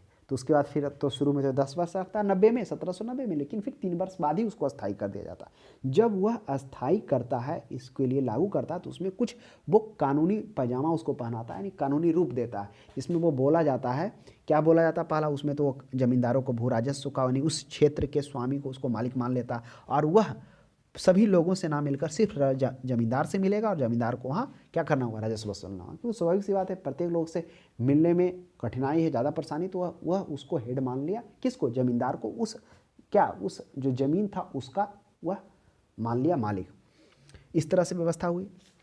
जब ये व्यवस्था हुई तो साथ में और भी प्रावधान किया गया, जिसमें जमींदारों को भी स्वतंत्रता दी गई और उसमें रैयतों को भी क्या किया गया, कानूनी पैजामा पहनाया गया। क्या क्या था, उन चीज़ों को थोड़ा सा हम लोग मानते हैं। देखिए क्या था, तो हम लोगों ने क्या देखा कि जो था अस्थायी बंदोबस्त तो लागू हो गया। उसके बाद क्या होता है, कब, 22 मार्च 1793 ईस्वी को यह लागू हो जाता है। उसके बाद जो इसके कुछ जो प्रावधान थे, क्या क्या बनाए गए थे अस्थायी बंदोबस्त, जब इसको किया गया, तो उसमें था कि जमींदारों को भूमि का वास्तविक स्वामी मान लिया गया। बिल्कुल सही बात है कि उसको मान लिया गया, किंतु यह भी कहा गया था कि जमींदार नियमित रूप से लगान नहीं चुकाएंगे तो उनकी भूमि कोई और को दी जाएगी, यह भी कहा गया था, यानी उसको राज्य बेच सकता है, ये अधिकार ये था। उसके बाद दूसरा एक आ गया था, मतलब और भी पॉइंट थे, उसमें से कुछ पॉइंट हम चर्चा कर रहे हैं। उसमें एक पॉइंट था कि जमींदारी तथा उनकी रैयतों के बीच संबंध के बारे में जमींदारों को स्वतंत्र कर दिया गया था, कि स्वतंत्र कर दिया गया था, किंतु जमींदारों से कहा गया था कि वे अपनी रैयतों को पट्टा जारी अगर करेंगे जिसमें जमींदारों एवं रैयतों के बीच पारस्परिक संबंध का उल्लेख होगा। कह रहा है कि अगर कोई जमींदार रैयतों को पट्टा जारी करेगा, यानी देगा पट्टे पर खेती करने के लिए, तो उसमें जो उसके बीच में जो संबंध होगा कि कितना भाग देना है, कितना मतलब देना, उसमें उस संबंध का उजागर करना, उल्लेख करना होगा, यह बोला गया था। अगर यह भी कहा गया था कि यदि कोई जमींदार रैयतों को दिए गए पट्टे का उल्लंघन करता है तो उसके विरुद्ध रैयत को उनके विरुद्ध न्यायालय जाने का अधिकार होगा, यह कहा गया था। लेकिन दुर्भाग्य बस कहिए कि जमींदारों मतलब दोष यही है कि जमींदारों ने हर स्थान पर अपना रैयतों को पट्टा जारी नहीं किया, यानी पट्टा जो वही जो दोनों के बीच में जो पारस्परिक संबंध था जारी नहीं किया, और जहाँ पट्टे जारी किया उनका पूरी तरह से पालन नहीं किया गया। सब जगह पट्टा भी नहीं जारी किया, और जब जारी किया तो पालन नहीं किया गया, यानी जो पारस्परिक संबंध का उल्लेख करना था। तो अब क्या हो गया, तो ऐसा करने के लिए उसे, अब जो रैयतों को तो इसके विरुद्ध में जाना था, लेकिन ऐसा करने के लिए उस जमाने में तो साधन नहीं था ना कि वो न्यायालय जाए। तो सोचिए, तो ये था उस समय स्थायी किया गया था, उसको कुछ कानूनी पैजामा दिया गया था। तो ऑप्शन आप समझ गए होंगे, आप क्वेश्चन इसका आंसर भी तो चुनिए। जमींदारों के ऊपर किसानों का विश्वास था, ऐसा नहीं था। जमींदारों के ऊपर कोई सरकारी, हाँ यह कह सकते हैं कि जमींदारों के ऊपर कोई सरकारी नियंत्रण नहीं था, नहीं तो बहुत सारे जगहों पर तो पट्टा भी नहीं जारी किया, और जहाँ पट्टा जारी किया वहाँ उल्लेख भी नहीं किया वो रैयतों के साथ। यह ब्रिटिश सरकार के लिए जिम्मेवारी थी। खेतिहरों को दिलचस्पी प्राप्त करने की नहीं थी, ऐसा भी नहीं है। तो एक तरह से चारों में यही अर्थ कर रहा है कि जमींदारों के ऊपर सरकार की नियंत्रण नहीं थी उतना, अगर होता तो शायद रैयतों को और भी लाभ मिलता उस टाइम। 38 में देखिए, ब्रिटिश भू राजस्व व्यवस्था के संदर्भ में इन कथनों पर विचार करिए। अस्थायी बंदोबस्त के तहत सरकार ने जमींदारों से हमेशा के लिए लगान निश्चित किया, इसी कारण इसे अस्थायी, बिल्कुल सही बात है कि अस्थायी बंदोबस्त में क्या गया, जमींदारों से ये उसको भूस्वामी मान लिया गया उस क्षेत्र का, जिसमें कुछ कानूनी दिया गया कि कानूनी में क्या क्या दिया गया, जिसमें हम लोगों ने देखा कि उसका वास्तविक स्वामी उसको मान लिया गया, किसको, जमींदार को मान लिया गया। किंतु यह भी कहा गया कि अगर जमींदार नियमित रूप से लगान नहीं देंगे तो राज्य उसकी ज़मीन को बेचकर किसी अन्य को दे देगा। दूसरा, उन्होंने फिर जमींदार और रैयतों के बीच संबंधों का भी उजागर किया। उसमें बताया गया कि जमींदारों को स्वतंत्र कर दिया गया है, किंतु जमींदारों को स्वतंत्र कर दिया गया है, किंतु उसमें कहा गया है, क्या कहा गया है कि मतलब जो भी है, मतलब रैयतों को पट्टा अगर जारी करता है जमींदार, तो उसमें जमींदार और रैयत के बीच जो भी पारस्परिक संबंध होगा उसका उल्लेख करना पड़ेगा कि किस बात पर कहकर उसको आप पट्टा जारी किए, कितना आपको लेना है उससे, कितना भाग, ये था करना। तो बहुत सारे पर अब दोस्त में देखने को पट्टा भी नहीं जारी किया, पट्टा जारी किया तो उसका उल्लेख भी नहीं किया। तो दूसरा में रैयतवाड़ी व्यवस्था के तहत सरकार ने रैयतों से लगान निश्चित किया, इसी कारण इसे रैयतवाड़ी व्यवस्था कहा गया। यह भी सही है कि रैयतों से लगान निश्चित किया, इसलिए इसे डायरेक्ट रैयत से जो कृषि थे उसी से किया था डायरेक्ट प्रबंधन इसका, इसलिए इसको रैयतवाड़ी कहा गया। मालवाड़ी व्यवस्था के तहत प्रत्येक के आधार पर भू राजस्व निर्धारित नहीं किया गया, बल्कि प्रत्येक महाल यानी जागीर यानी एक भाग यानी एक गांव कहने का मतलब के अनुसार किया गया। तो 1 2 3 तीनों सही हो जाएगा, ऑप्शन नंबर डी हो जाएगा। नेक्स्ट देखिएगा 39 में भू राजस्व व्यवस्था और संबंधित व्यक्ति है। अब आ जाइए, अब अस्थायी बंदोबस्त। अस्थायी बंदोबस्त में क्या था? कॉर्नवालिस था, क्योंकि कॉर्नवालिस जब आता है तो वह क्या करता है, जो चार्ल्स ग्रांट कौन होते हैं उस समय, चार्ल्स ग्रांट जो होते हैं वो ये होते हैं, हेड होते हैं किसके, मतलब हेड नहीं कहिए, अभिलेखपाल होते हैं यानी रिकॉर्ड कीपर होते हैं। और सर जॉन शोर जो होते हैं वह भू राजस्व का प्रधान होता है। आपको बता दें सर जॉन शोर इंग्लैंड के भूस्वामी भी होते हैं, है ना, इसके कारण इसकी बात को रखा जाता है, इसको यहाँ नियुक्त किया जाता है। तो सर जॉन शोर जो होते हैं वह क्या होते हैं, भू राजस्व का अध्यक्ष प्रधान होते हैं, इसलिए इन तीनों का चर्चा इसमें हुआ। रैयतबाड़ी में कैप्टन रीड हम लोगों को देखा था प्रायोगिक स्तर पर 1792 ईस्वी में, पहले इसको मद्रास के 12 महल जिले में लागू किया जाता। फिर टॉमस मुनरो उस समय मद्रास का जो गवर्नर होता है 1719-26 पूरे 1720 ईस्वी में पूरे मद्रास में लागू करता है। एलिफिंस्टन चर्चा नहीं हुई है, आगे हम लोग करेंगे। महलवाड़ी व्यवस्था में बिल्कुल है, हॉल्ट मैकेंजी मैकेंडी मार्टिन बर्ड दोनों का चर्चा हुआ है। मार्टिन बर्ड जो हम लोगों ने देखा था कि मार्टिन बर्ड के द्वारा यह क्या कहता है, सबसे पहले मतलब इसकी जो व्यवस्था है उसको अवधारणा सबसे पहले हॉल्ट मैकेंडी के द्वारा दिया जाता है। फिर 1822 ईस्वी में आप देखेंगे कि क्या होता है, राज्य के कुल भूभाग का मतलब इसमें 95% भूभाग पर लेने की बात किया जाता है, लेकिन ये अधिक कठोरता के साथ अपनाए जाते हैं, इसके कारण ये असफल भी होता है, सफल नहीं रहता। फिर बाद में देखेंगे कि 1833 ईस्वी में मार्टिन वर्ड के द्वारा क्या कहता है, उत्तरी भारत में कई सुधारों के साथ इसको पुनः लागू किया जाता है मार्टिन वर्ड के द्वारा। इसलिए मार्टिन वर्ड को क्या कहता है, जो उत्तर भारत है, उत्तर भारत को भूमिकर व्यवस्था का प्रवर्तक भी माना जाता है। तो ये हो गया, तीनों सही है। 40 में देखिए महलवाड़ी व्यवस्था जिन क्षेत्रों में लागू की गई। अब महलवाड़ी व्यवस्था हम लोग को देखनी है। महलवाड़ी क्या था, जिसमें महल से राजस्व लेने की बात निर्धारित किया था, और क्या औरंगजेब यानी उस समय कंपनी थी उसकी नेतृत्व में व्यापार कर रही थी, तो वह कहाँ कहाँ किया गया था। पहला तो मध्य कहाँ कही है, मध्य भारत में पंजाब में किया गया था।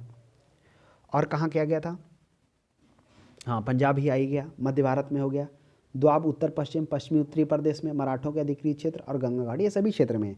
मुख्य रूप से तो ये पंजाब में, मध्य प्रदेश मध्य भाग में किया गया था, मध्य प्रदेश के कुछ भाग थे। फिर द्वाब का क्षेत्र पश्चिमी उत्तर प्रदेश, तो ये हो जाएगा ऑप्शन नंबर डी हो जाएगा 40 में, सभी क्षेत्रों में किया गया था 40 का। नेक्स्ट प्रश्न देखिएगा, इस सूची 1 को सूची 2 से मिलान करिए।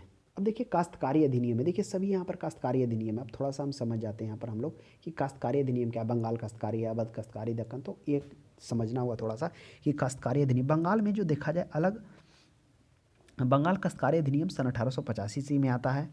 उसमें क्या होता है कि 1912 ईस्वी में जब बिहार बंगाल से अलग हो जाता है तब उसने इस एक्ट को यथावत अंगीकार कर लिया जाता है। इस एक्ट को बनाने का जो मूल उद्देश्य क्या था कि जमींदार और काश्तकर, काश्तकर का अर्थ क्या होता है, काश्तकारी का अर्थ होता है कृषक, यानी जो कृषक हैं, रैयत हैं, जो उस पर उपज कर रहा है, खेती कर रहा है, खेतीहर किसान, उसी को काश्तकारी कहते हैं। तो काश्तकारी का अर्थ होता है कृषक, खेतीहर, जो खेती कर रहे हैं, वो फसल को उपजा रहे हैं, उसी ही कहा जाता है। यानी एक तरह से ज़मींदार जिसको कुछ लगान देने के मतलब बात पर उसको क्या करता है, कृषि करने के लिए कोई व्यक्ति को देता है, वही कृषक कहलाता है। समझ गए कृषक, तो वही काश्तकारी अधिनियम है। तो वो क्या हुआ था, जो बंगाल काश्तकारी अधिनियम था वही हम लोगों ने 1885 में लागू होता, फिर 1912 में बिहार अलग हो जाता, फिर भी इसको लागू ही किया जाता है। इसमें क्या हो जाता है, काश्तकारी अधिनियम के तहत में क्या हो जाता है कि जो लैंडलॉर्ड होता है, मतलब लैंडलॉर्ड टीनेंट लॉ भी इसको कहा जाता है, काश्तकारी अधिनियम को। इस अधिनियम के द्वारा पहली बार रैयतों के पक्ष में कुछ निम्नांकित अधिकार को प्रख्यापित किया गया था। जिसमें क्या कहा गया था कि यदि कोई रैयत 12 साल तक लगातार किसी रैयत मतलब 12 साल तक लगातार ज़मीन पर कायम और उसका लगान जमींदार को दे रहा है, कायम है, तो उसे सेटल रैयत कहा जाएगा। यानी 12 साल तक कोई रैयत एक भूमि पर कृषि कर रहा है तो उसको सेटल रैयत कर जाएगा, उसको ज़मीन उसको दिया जा रहा है, जमींदार को दे रहा है, वो राजस्व दे रहा है, तो उसको सेटल रैयत कहा जाएगा। सेटल रैयत के उत्तराधिकारी जो होंगे उसके मतलब जो भी वंशज आएंगे उनको एक सूचना देना होगा। इस प्रकार से सेटल रैयत अपनी ज़मीन की क्रय बिक्री भी कर सकते हैं, ये भी उसमें कहा गया था। तो ये था काश्तकारी अधिनियम। तो बंगाल वाला 1885 में आया, अवध 1886 में आया, दक्कन 1889 में, 1883। तो काश्तकारी समझ गए, यानी कि जो जमींदार कृषकों को जो पट्टा जारी कर रहा था, तो उसमें कुछ इसमें क्या किया गया, मतलब इसमें कहने का मतलब कि जो रैयत थे उसके विरोध में उसको थोड़ा सा इसको उसके पक्ष में बनाया गया। मतलब पहली बार जो रैयतों के पक्ष में कुछ उसको अधिकार दिए गए इसी के तहत। इसमें हम लोगों ने देखा क्या, सेटल रैयत आया, फिर उसके जो उत्तराधिकारी होंगे उसके वंशज होंगे। नेक्स्ट 42 में देखिए, आधुनिक शिक्षा के संदर्भ में शिक्षा का माध्यम को लेकर उठे प्राच्य आंग्ल विवाद का अंत मैकाले प्रपत्र से हुआ। इसके अनुसार किस भाषा को भारत में शिक्षा का माध्यम स्वीकार किया गया। अब आधुनिक भारत में शिक्षा का माध्यम को लेकर कह रहा है। तो देखिए, आधुनिक भारत में शिक्षा के माध्यम को लेकर प्राच्य आंग्ल का विवाद के अंत मैकाले के प्रपत्र से हुई। अब देखिए ये क्या है, इस प्रश्न को समझने के लिए थोड़ा हमें पीछे चलना पड़ेगा कि प्राच्य आंग्ल शिक्षा बिल्कुल विवाद हुआ था। हम लोगों ने देखा था क्या हुआ था कि 1813 ईस्वी में ब्रिटिश सरकार पहली बार भारत में शिक्षा है तो 1 लाख रुपए वार्षिक बजट देने के लिए स्टार्ट करती है, शिक्षा पर व्यय करेगी। तब क्या हो जाता है, जो प्रशासनिक जो होते हैं ब्रिटिश कंपनी के, उस प्रशासनिक में ही मतभेद हो जाता है। कुछ गुट जो होते हैं वह प्राच्य शिक्षा का अर्थ ही हो गया जो पारंपरिक शिक्षा और ज्ञान है उसको सपोर्ट करते हैं, और एक प्रशासन एक गुट जो हो जाता है वह जो है किसको प्रस्तुत करता है, वह पाश्चात्य शिक्षा यानी इंग्लिस्टिक शिक्षा। तो जो पाश्चात्यवादी शिक्षा था वह मुख्यतः किन पर आधारित था, वह व्यवहारिक एवं उपयोगी होना चाहिए तथा वह माध्यम अंग्रेजी में होना चाहिए। तो इस तरह से दो गुट बना। तो उसमें क्या हो गया, पूरा लंबा वाद विवाद चलता है, तो अंत में क्या हो जाता है कि पाश्चात्य शिक्षा को ही अपनाया जाता है। तो वही मतलब कहिए कि अब ये थोड़ा समझ लीजिए कि कौन से लोग किधर थे, जो पाश्चात्य शिक्षा की तरफ थे यानी जो पारंपरिक शिक्षा थे उसके तरफ जो कुछ जो लोग थे, कंपनी के जो समर्थकों, जो कंपनी के प्रशासन में जो लोग थे वो कौन कौन थे। उसमें आप देखेंगे ये नाम देखिए ना, ध्यान में नहीं है। हाँ, एक ग्रांट तो नहीं है, ग्रांट चलिए आ जाइए, आप देख लीजिए पश्चात शिक्षा की तरफ में वो कौन कौन होते हैं, उसकी चर्चा हम लोग थोड़ा कर लेते हैं।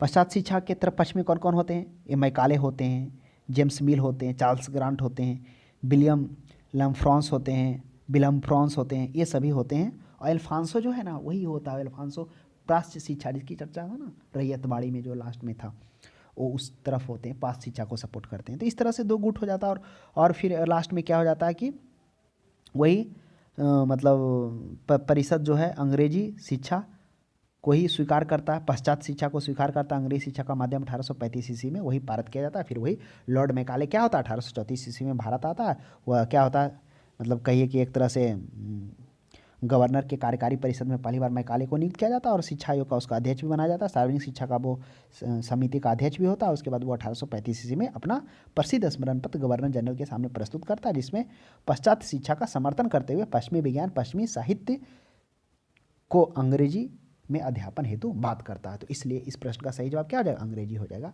भारत में शिक्षा का माध्यम स्वीकार किया गया अंग्रेजी। तो देख लिए हम लोगों ने किस तरह से पाश्चात्य शिक्षा और पश्चात शिक्षा या फिर थोड़ा सा विवाद हुआ, फिर किस तरह से फिर उसको अपनाया गया। उस समय जो होते हैं कौन होते हैं, ये मैकाले तो रहता है और विलियम बेटिंग उस समय गवर्नर जनरल होते हैं तत्कालीन, ये भी ध्यान में रखेंगे।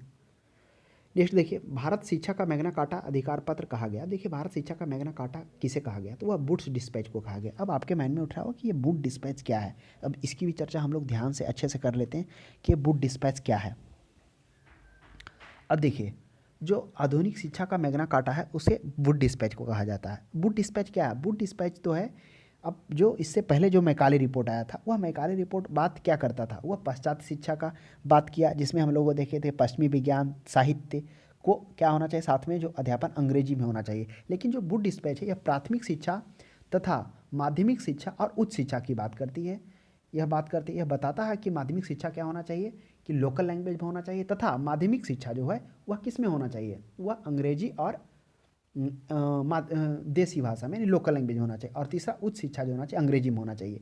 तो ये वुड डिस्पैच था। तो इसके कारण इस वुड डिस्पैच को क्या कहा गया, अंग्रेजी मतलब ये भारतीय शिक्षा का मैग्ना कार्टा कहा जाता है, क्योंकि पहली बार यही उसकी समीक्षा करता है, किसका, ये इस आयोग का, मैकाले आयोग का। तो हम ध्यान में रखेंगे कि जो चार्ल्स जो होते हैं, कौन, चार्ल्स वुड होते हैं, जो ईस्ट इंडिया कंपनी के बोर्ड ऑफ कंट्रोल के अध्यक्ष होते हैं। भारत में शिक्षा व्यवस्था के सुधार हेतु उन्होंने एक विस्तृत योजना तैयार की जाती है उनके द्वारा, जिसे तत्कालीन गवर्नर डलहौजी द्वारा लागू किया जाता है। यह देश के विद्यमान शिक्षा पद्धति में सुव्यवस्थित करते हुए प्राथमिक शिक्षा, हम लोगों ने भी चर्चा की, प्राथमिक शिक्षा, माध्यमिक शिक्षा तथा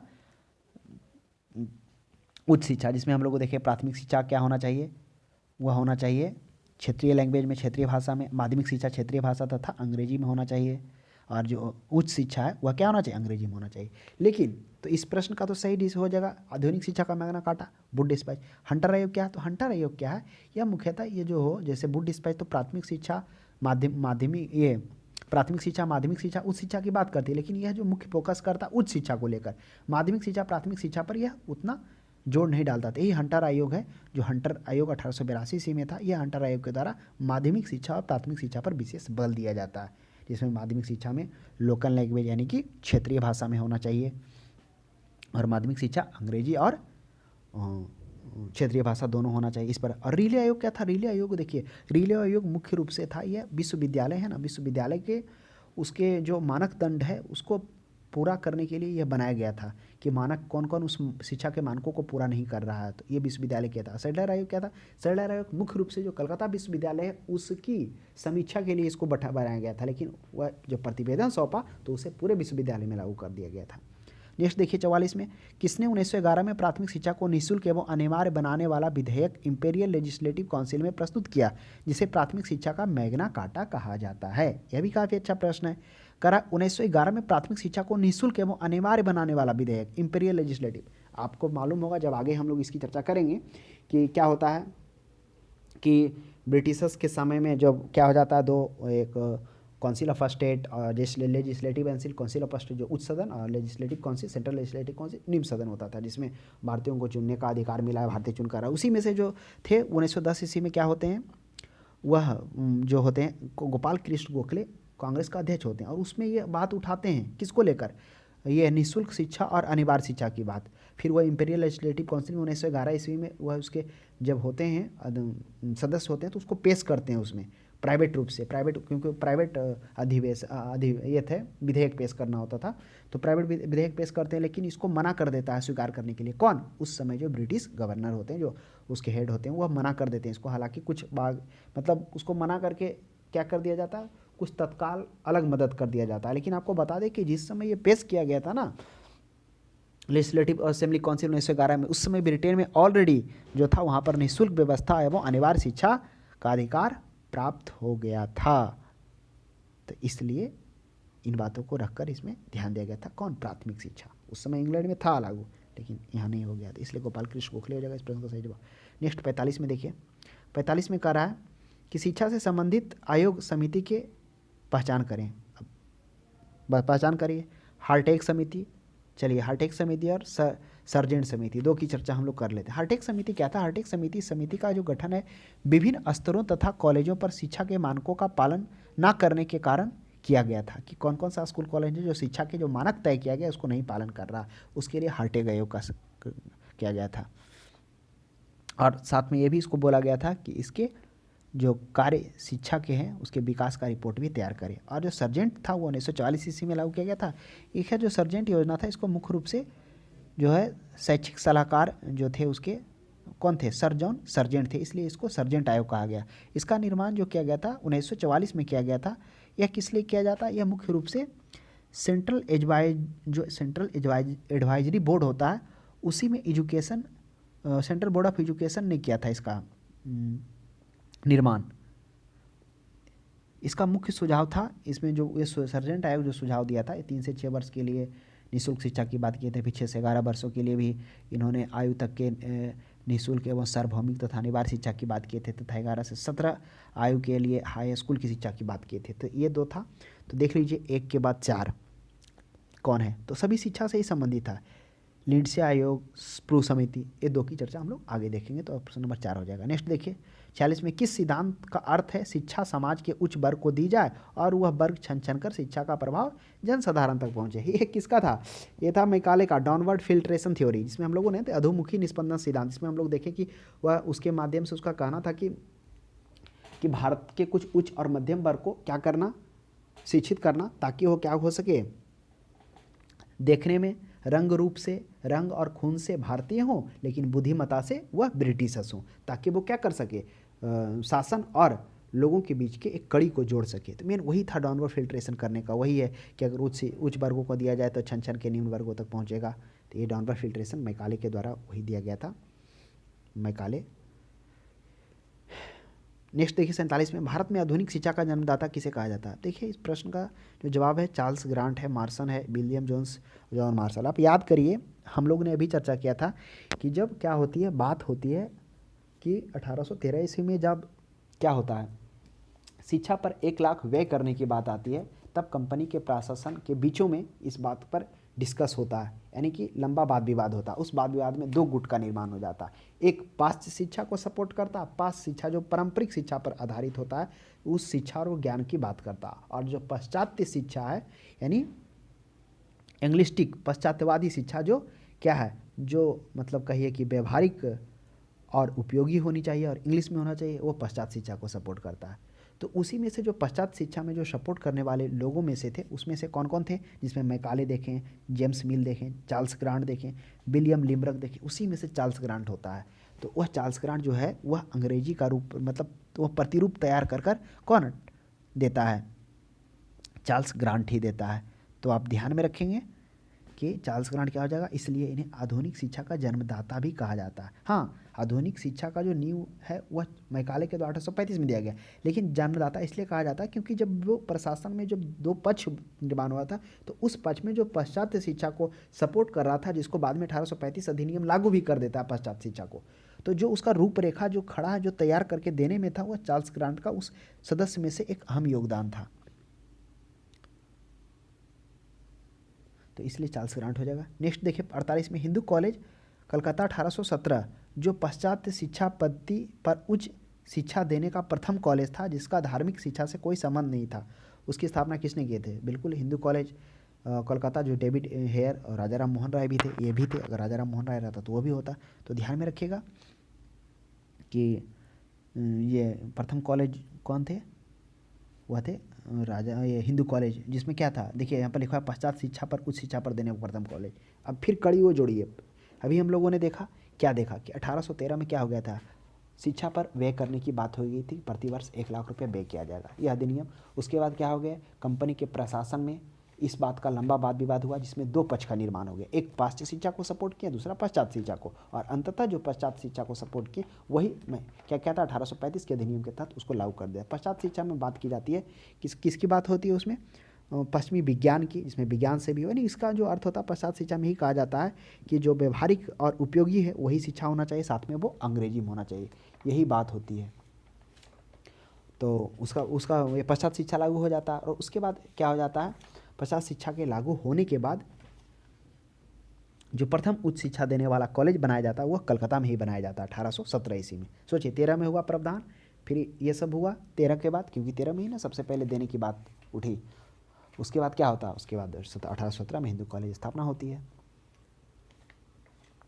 तो इस प्रश्न का सही जवाब हो जाएगा